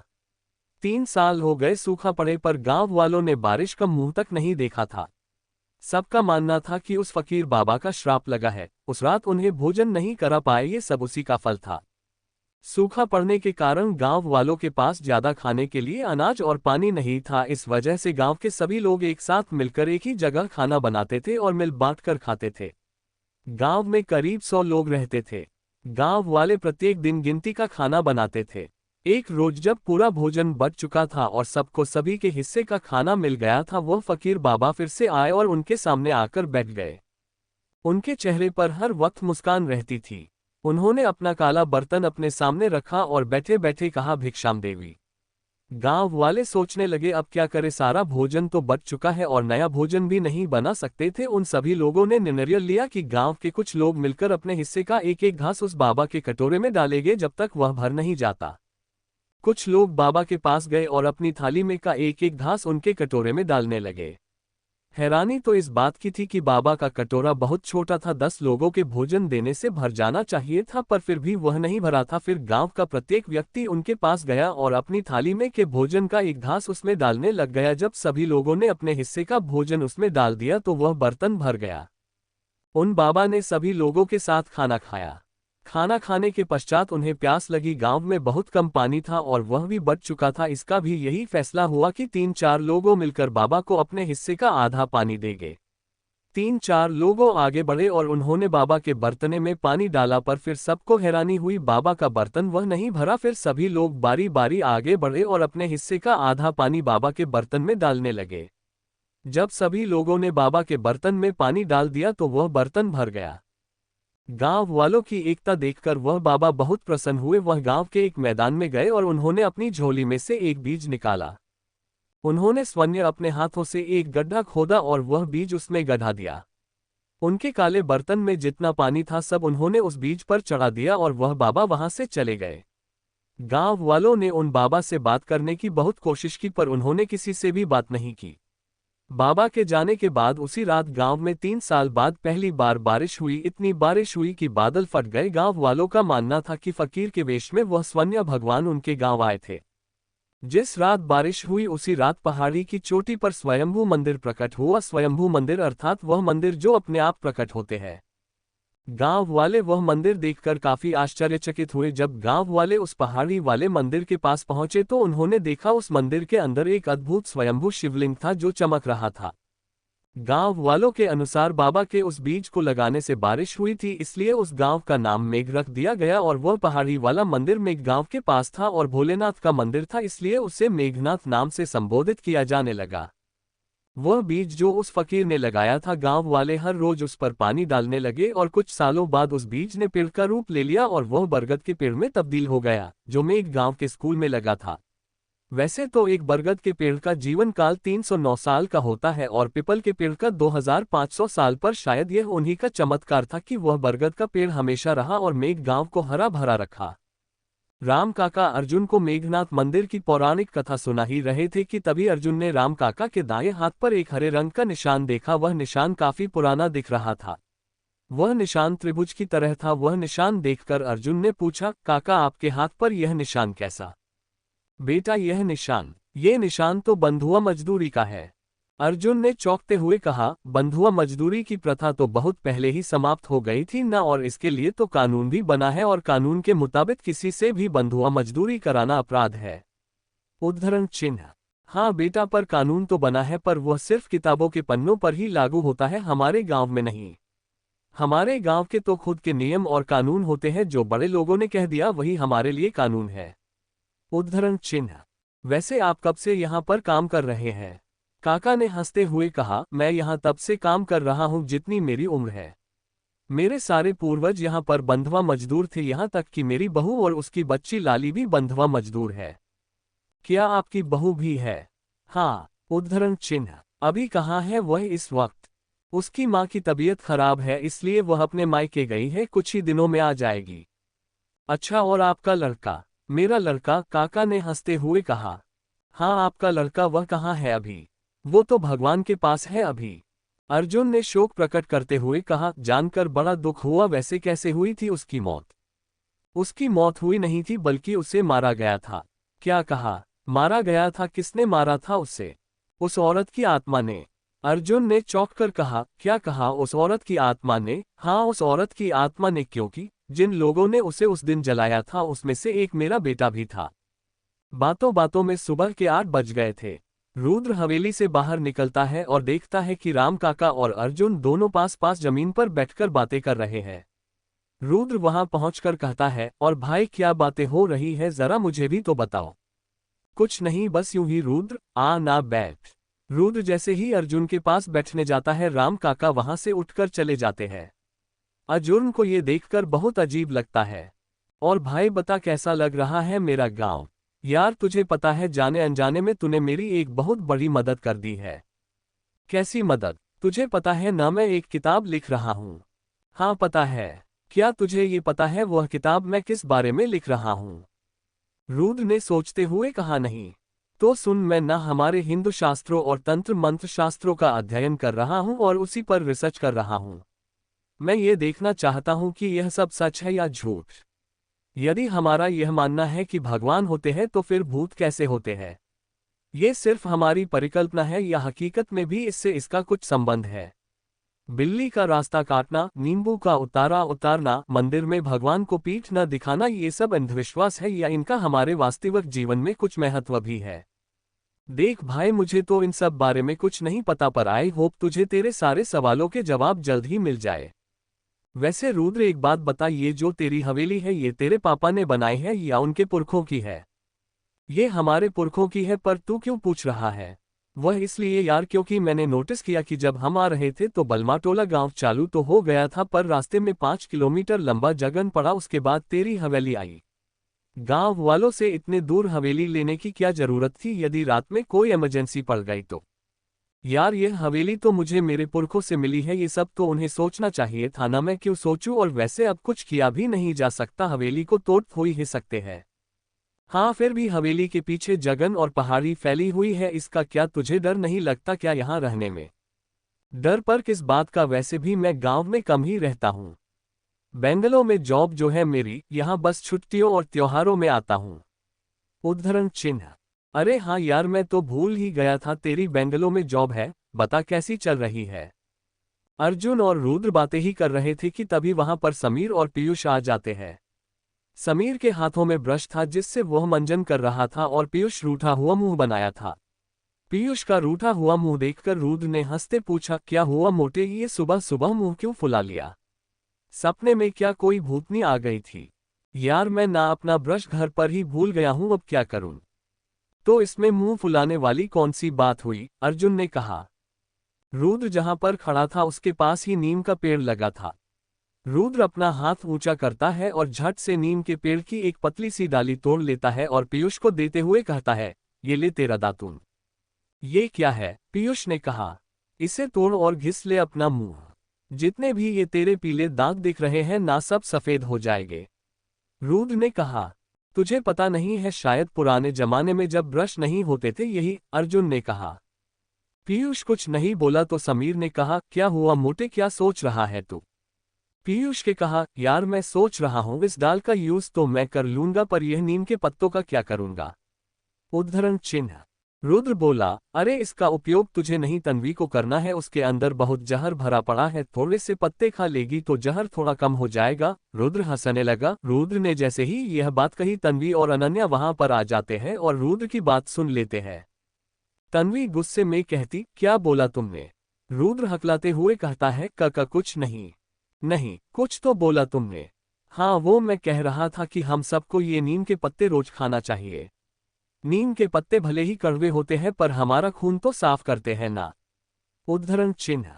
हाँ तो सुनो, नीम के पत्ते मुझे नहीं तुम्हें खाना चाहिए। कड़वी तो तुम्हारी जुबान है। उद्धरण चिन्ह। क्या कहा? मेरी जुबान कड़वी है? हाँ कड़वी है, कड़वी थी और कड़वी ही रहेगी।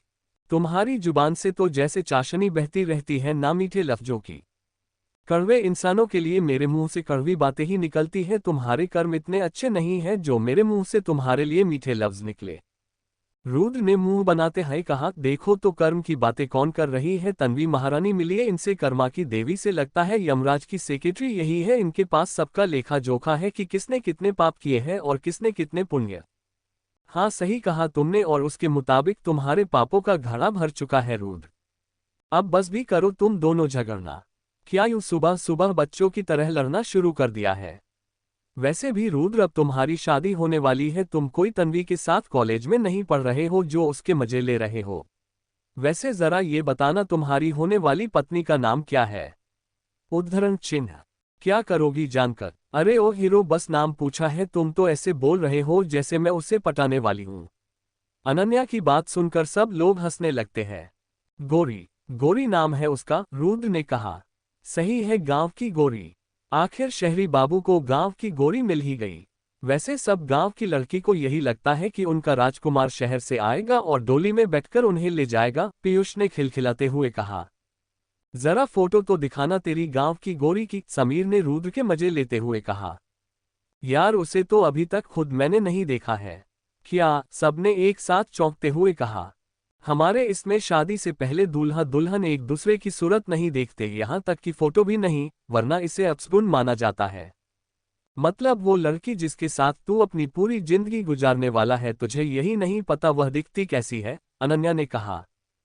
हाँ उसे माँ ने ही पसंद किया है। जब मैं बेंगलोर से आया तो माँ ने बताया उन्होंने एक लड़की को मेरे लिए पसंद किया है, और तुम लोग तो जानते ही हो मैं माँ की बात को कभी मना नहीं करता और मुझे अपनी माँ पर पूरा भरोसा है, उनकी पसंद कभी गलत नहीं हो सकती। उन्होंने कुछ सोच समझकर ही उसे मेरे लिए पसंद किया होगा। हाँ सही है माँ के लाडले, पीयूष ने कहा। चल ये सब छोड़, ये बता बारात कहाँ जाने वाली है? मैं तो पहले कह देता हूँ भी जे जरूर होना चाहिए, आखिर मेरे यार की शादी है। मैं तो बहुत डांस करने वाला हूं, पहले ही बोल देता हूं। यार तेरा ये सपना भी पूरा नहीं हो सकता। क्यों? यार वो मेरी बारात कहीं नहीं जाएगी। क्या? अनन्या ने कहा। हाँ हमारे इसमें एक रस्म है जिसके अनुसार विवाह दूल्हे के घर में ही होता है और बारात कहीं नहीं जाती है। ये कैसा विवाह है? समीर ने कहा। मैं बताता हूँ, अर्जुन ने सबका ध्यान अपनी ओर खींचते हुए कहा। ध्यान से सुनो, हमारे हिंदू धर्म के अनुसार ब्रह्मा जी के पुत्र मनु ने मनुस्मृति की रचना की। ऐसा माना जाता है कि मनु का हर शब्द स्वयं ब्रह्मा के ही वचन है। मनुस्मृति में 8 प्रकार के विवाह का उल्लेख किया गया है। पहला है ब्रह्मा विवाह, इसके अंदर दोनों परिवार अपनी सहमति के अनुसार सुयोग्य वर वधू को चुनते हैं, जिसे आज के जमाने में अरेंज मैरिज कहते हैं। दूसरा विवाह है दैव विवाह। इस विवाह के अंतर्गत कन्या का पिता यज्ञ का आयोजन कराता है और जो युवक रीतिपूर्वक मत का संपादन करता है उसे दान स्वरूप अपनी पुत्री तथा गहने आभूषण दे देता है, जिसे हम दहेज लेना कहते हैं। तीसरा है आर्ष विवाह। इस विवाह के अंतर्गत कन्या का पिता युवक से एक जोड़ी गाय या बैल की मांग करता है, पर आज के युग में इसकी जगह युवक से लड़की के बदले धन की भी मांग की जाती है।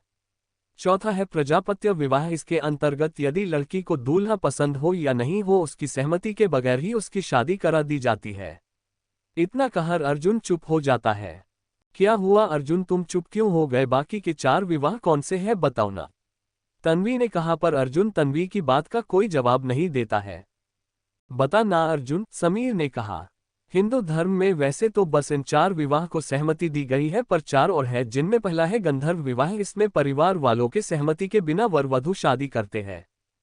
रीति रिवाज के बिना ही विवाह बंधन में बंध जाते हैं। आज के युग में इसे लव मैरिज और कोर्ट मैरिज भी कहते हैं। दूसरा है असुर विवाह। इसमें कन्या को धन देकर खरीदा जाता है, जिसे हम कन्या की बिक्री भी कह सकते हैं, और उसके बाद उससे विवाह किया जाता है।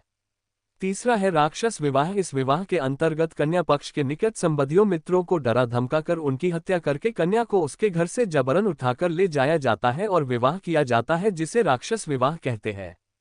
अगला और अंतिम है, अर्जुन बताते बताते फिर रुक जाता है। सभी लोग अर्जुन की बातें ध्यान से सुन रहे थे। बताना भाई, रुक क्यों गया? रुद्र ने कहा।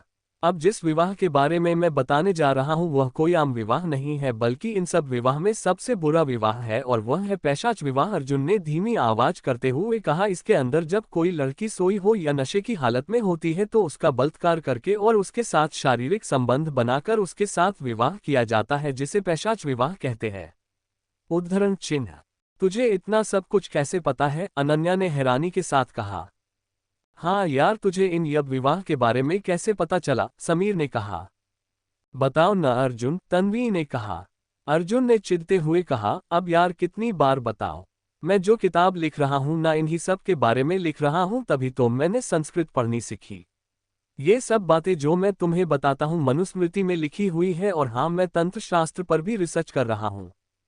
अच्छा, तभी मैं सोचूं ये बोरिंग राइटर इतनी अच्छी बातें कब से कहने लग गया? पीयूष ने कहा। रुद्र के सभी दोस्त लोग आपस में बातें कर ही रहे थे कि तभी रुद्र की माँ वहां आ जाती है और कहती है, अरे रुद्र, तुम अभी तक यहीं पर हो, तैयार नहीं हुए? कहीं घूमने जाना है क्या आंटी जी? पीयूष ने उत्साहित होते हुए कहा। अरे नहीं बेटा, अभी कहाँ, भूल गए, हल्दी की रस्म बची है। चलो तुम सब भी जल्दी से तैयार हो जाओ, जब तक रुद्र की चाची हल्दी पीस रही है। इतना कहकर रुद्र की माँ वहां से चले जाती है। यार मेरे समझ नहीं आया, जब हल्दी ही लगानी है तो तैयार किस बात के लिए होना है? पीयूष ने कहा। तू नहीं समझेगा, मोटे हल्दी लगाने के पीछे भी एक बहुत बड़ा रीजन होता है, अर्जुन ने कहा। क्या बात कर रहा है? इसके पीछे भी कुछ रीजन होता है, समीर ने चौंकते हुए कहा। हाँ भाई, ऐसी मान्यता है कि नकारात्मक शक्तियों को नष्ट करने के लिए हल्दी से अच्छी कोई चीज नहीं होती है, इसलिए विवाह में हल्दी का प्रयोग किया जाता है। दरअसल विवाह के समय बहुत सारे लोग घर में आते हैं जो तमाम तरह की नकारात्मक बातें करते हैं, जिससे नेगेटिव एनर्जी फैलती है। माना जाता है कि कई वरों और वधुओं की तबीयत इसी कारण खराब होती है, इसलिए हल्दी दुल्हा दुल्हन को लगाई जाती है ताकि नकारात्मक शक्तियां खत्म हो जाए। और वैसे भी इसके कई वैज्ञानिक कारण भी हैं जो तुम लोग जानते ही होंगे। अरे तुम लोग अभी तक यही बैठे हो, जल्दी करो बेटा, मेहमान आना शुरू हो गए हैं, रुद्र की माँ ने हवेली की छत पर से कहा। उठते ही अनन्या ने कहा। और ये हल्दी लगता कौन है? मतलब खुद से लगाना पड़ता है या कोई और? अर्जुन बोला, रिश्तेदार लगाते हैं, लेकिन अगर कोई कुंवारी लड़की लगाए तो वो हल्दी क्रिया सबसे ज्यादा असरदार होती है।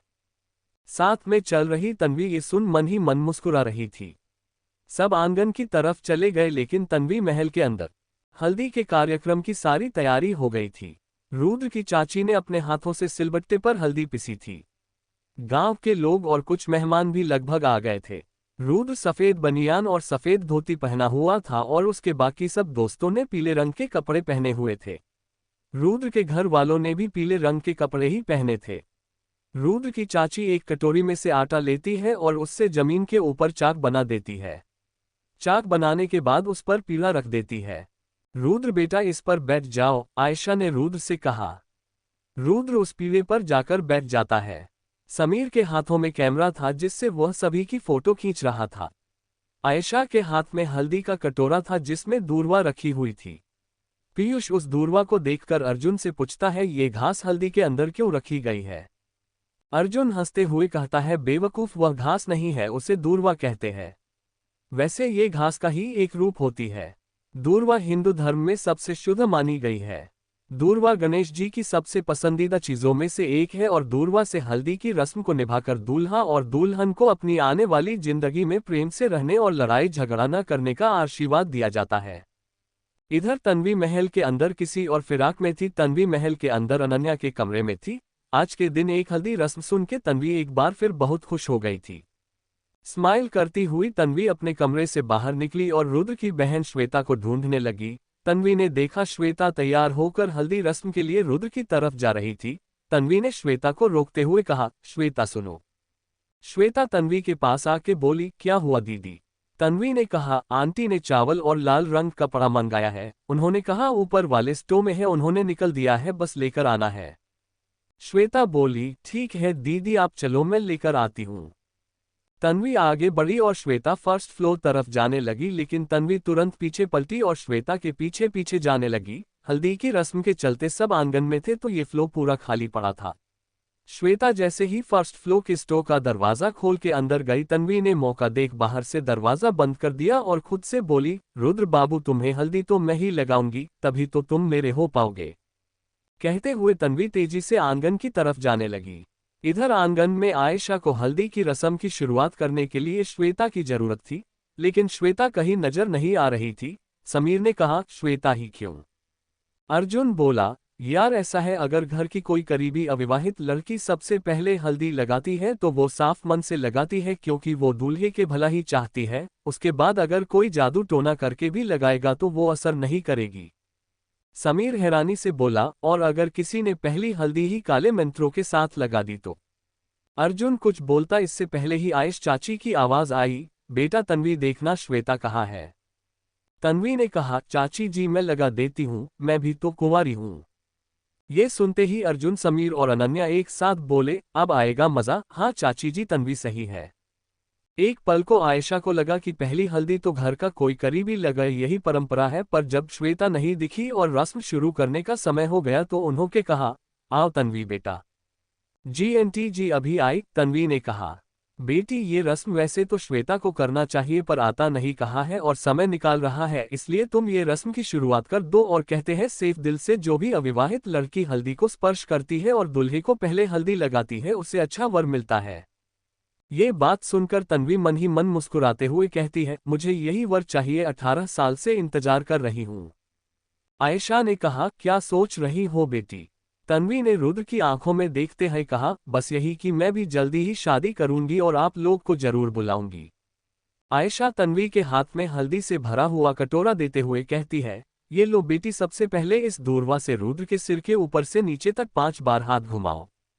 तन्वी कटोरे में का दूर्वा उठाती है और अपने दाएं हाथ से 5 बार रुद्र के सिर के ऊपर से पांव तक फेरती है। अब बेटा तुम अपने दोनों हथेली में हल्दी उठाओ और रुद्र को लगाओ। मन ही मन मुस्कुराती हुई तन्वी आंखों एक चमक लिए धीरे धीरे अपना हाथ आगे बढ़ाती है और अपनी 2 उंगलियां हल्दी के कटोरे में भिगा लेती है। उसके बाद वह अपनी दोनों उंगलियां रुद्र के गालों के पास ले जाती है। इस वक्त रुद्र और तन्वी दोनों ही एक दूसरे की आंखों में देख रहे थे। जैसे ही तन्वी रुद्र के गालों को स्पर्श करती है, रुद्र को एक अलग ही एहसास होता है। ऐसा एहसास उनसे अपने जीवन में कभी महसूस नहीं किया था। तन्वी रुद्र की आंखों में देखते हुए जैसे जैसे उसके गालों में हल्दी लगा रही थी, रुद्र का चेहरा पीला पड़ने लगता है। तन्वी की आंखों में देखते हुए रुद्र को वही सपना फिर से याद आने लगता है जो उसने उस रात देखा था जिस रात तन्वी आई थी। रुद्र दिखता है कि वह एक कमरे में है जो पूरी तरह से पीले रंग की सजावट की हुई है। बिस्तर पर चेहरे पर घूंघट डाले रुद्र की दुल्हन बैठी है। रुद्र उसकी तरफ बढ़ रहा है, तभी पीछे से आवाज आती है, रुक जाओ, इतनी भी क्या जल्दी है? रुद्र ने पीछे पलट के देखा, लाल साड़ी में एक औरत चेहरे पर घूंघट डाले खड़ी थी। रुद्र ने उससे पूछा, कौन हो तुम? लाल साड़ी वाली औरत हंसते हुए बोली, अरे मैं ही तो हूं तुम्हारी दुल्हन, याद नहीं कुछ दिन पहले मैंने क्या कहा था, शादी तुम्हारी और सुहागरात मेरी। हा। रुद्र घबरा जाता है और उसका चेहरा देखने के लिए जैसे ही उसके घूंघट को हाथ लगता है तभी वो और एकदम से रुद्र का हाथ पकड़ लेती है। रुद्र का हाथ पकड़ते ही रुद्र को जलन महसूस होने लगती है। रुद्र तुरंत अपना हाथ छुड़ाता है लेकिन छुड़ा नहीं पाता। फिर वो लाल साड़ी वाली औरत रुद्र को खींच के अपने करीब लाती है और रुद्र के दूसरे हाथ में चाकू देते हुए कहती है, ये लो और मारो इसे, अभी मारो। रुद्र का हाथ में काफी जलन हो रही थी। वो गहराते हुए कहता है, मैं किसी को नहीं मार सकता, छोड़ो मुझे। वो लाल साड़ी वाली औरत कहती है, लेकिन मैं तो मार सकती हूँ, 18 साल से इंतजार किया, ऐसे थोड़ी जाने दूंगी। साधु, कहते हुए वो लाल साड़ी वाली औरत जैसे ही बिस्तर पर बैठी दुल्हन की तरफ बढ़ती है, रुद्र जोर से चिल्लाता है, रुक जाओ। रुद्र के चिल्लाते ही रुद्र अपने सपने से बाहर आता है और तुरंत तन्वी अपना हाथ उसके गाल से हटा लेती है। सब हैरान हो जाए है, अचानक क्या हो गया, रुद्र ने रुकने को क्यों बोला। सब तन्वी और रुद्र की तरह देख रहे थे। रुद्र की मां ने पूछा, क्या हुआ बेटा, तुम चिल्लाए क्यों। रुद्र अपने रुमाल से माथे का पसीना साफ करता है और लेक जोर की सांस लेते हुए बोलता है, हाँ मैं ठीक हूँ। जिस हाथ से रुद्र अपना माथा साफ कर रहा था देखता है उसके उसी हाथ में कलाई पर हल्के हल्के निशान पड़े हैं, जैसे वो जलने के निशान हो। ये देख रुद्र हैरान हो जाता है। वो तुरंत उसे छुपा लेता है और तन्वी की तरफ देखने लगा। तन्वी रुद्र का वो निशान देख लेती है, उसे गुस्सा आता है और वो उठा के जाने लगती है। अनन्या रोकती है, फिर भी वो सीधा हवेली के अंदर अनन्या के कमरे चली जाती है और कमरे का दरवाजा बंद करते ही खुद से कहती है, छोड़ दो मुझे, मैं ये सब नहीं कर सकती। तन्वी के अंदर से वो औरत बोलती है, करना होगा, मैंने 18 साल से इस पल का इंतजार किया है। तन्वी जोर से बोली, चली जाओ इसी वक्त, मैं उसे चोट नहीं पहुंचा सकती, जाओ जाओ निकालो। तभी अनन्या दरवाजा खोल के अंदर आती है और देखती है तन्वी जमीन पर बैठी है। उसने उससे बिस्तर पर बैठते हुए कहा, क्या हुआ यार, तू किसे भागा रही है। कुछ नहीं, मैं ठीक हूँ। झूठ मत बोलो तन्वी, मैं तुम्हारी रग रग से वाकिफ हूँ। उद्धरण चिन्ह। तन्वी कुछ जवाब नहीं देती, बस चुपचाप बैठी रहती है। अनन्या तन्वी के कंधों पर हाथ रखते हुए कहती है, तुम आज भी रुद्र से प्यार करती हो ना। तन्वी कुछ नहीं बोलती। तन्वी के आंखों से आंसू निकलने लगते हैं। उन आंसुओं को देखते हुए अनन्या कहती है, तुम्हारे लब भले कुछ बयां न कर रहे हो, पर तुम्हारे ये आंसू बहुत कुछ बयां कर रहे हैं। तन्वी, अब इससे पहले कि रुद्र इन आंसुओं को देख ले, इन आंसुओं को छुपा लो। याद है कॉलेज के दिनों में रुद्र तुम्हारे इन आंसुओं को देखकर पूरा कॉलेज सिर पर उठा लेता था। तन्वी ने अपने आंसुओं को पोंछते हुए कहा, हाँ याद है, एक एक बात याद है मुझे रुद्र की। मैं तो खुद ये देखकर परेशान हूं, जो रुद्र मेरे लिए पूरी दुनिया से लड़ सकता था, मैं उससे चोट पहुंचा रही हूं। अनन्या ने कहा, मतलब, मैं कुछ समझी नहीं। अपने आंसू पोंछते हुए तन्वी ने कहा, कुछ नहीं, चलो अब आंगन में, अभी रस्म खत्म नहीं हुई है। तन्वी और अनन्या वापस आए कि तभी वहां पर पीयूष मिल गया। पीयूष के दोनों हाथों में हल्दी थी। अपने हाथ अनन्या की तरफ करते हुए वह कहता है, आ जा हीरोइन, तुझे हल्दी लगा देता हूं, तू और गोरी हो जाएगी। इसकी जरूरत मुझे नहीं, तुझे है मोटे। क्या कहा, रुक। इतना कहकर पीयूष अनन्या को हल्दी लगाने आगे बढ़ता है और अनन्या वहां से भागने लगती है। सभी मेहमान रुद्र को हल्दी लगाने लगते हैं। रुद्र के चेहरे को देखकर समझ नहीं आ रहा था कि वह खुश है या नहीं। वह जब तन्वी की तरफ देखता था तो उसे वही सपना याद आने लगता। उसे समझ नहीं आ रहा था कि ये क्यों हो रहा था। उसने एक बार फिर अपने हाथ की कलाई की तरफ देखा तो वो निशान गायब हो चुका था। समीर ने हल्दी की रस्म का एक एक पल अपने कैमरे में कैद कर लिया था और वह भी खुद हल्दी खेल चुका था। रुद्र की मां ने कहा, रुद्र बेटा, अब हल्दी हो गई है, एक काम कर, अब तू नहा ले और तेरे ये कपड़े चाचा को दे दे। पर क्यों मां, सवाल नहीं करते बेटा, बस जा जल्दी और यह कपड़े तेरे चाचा को दे दे। ठीक है मां। रुद्र पीढ़े पर से उठता है और अपने कमरे में नहाने के लिए जाने लगता है। रुद्र के पीछे पीछे पीयूष भी जाने लगता है।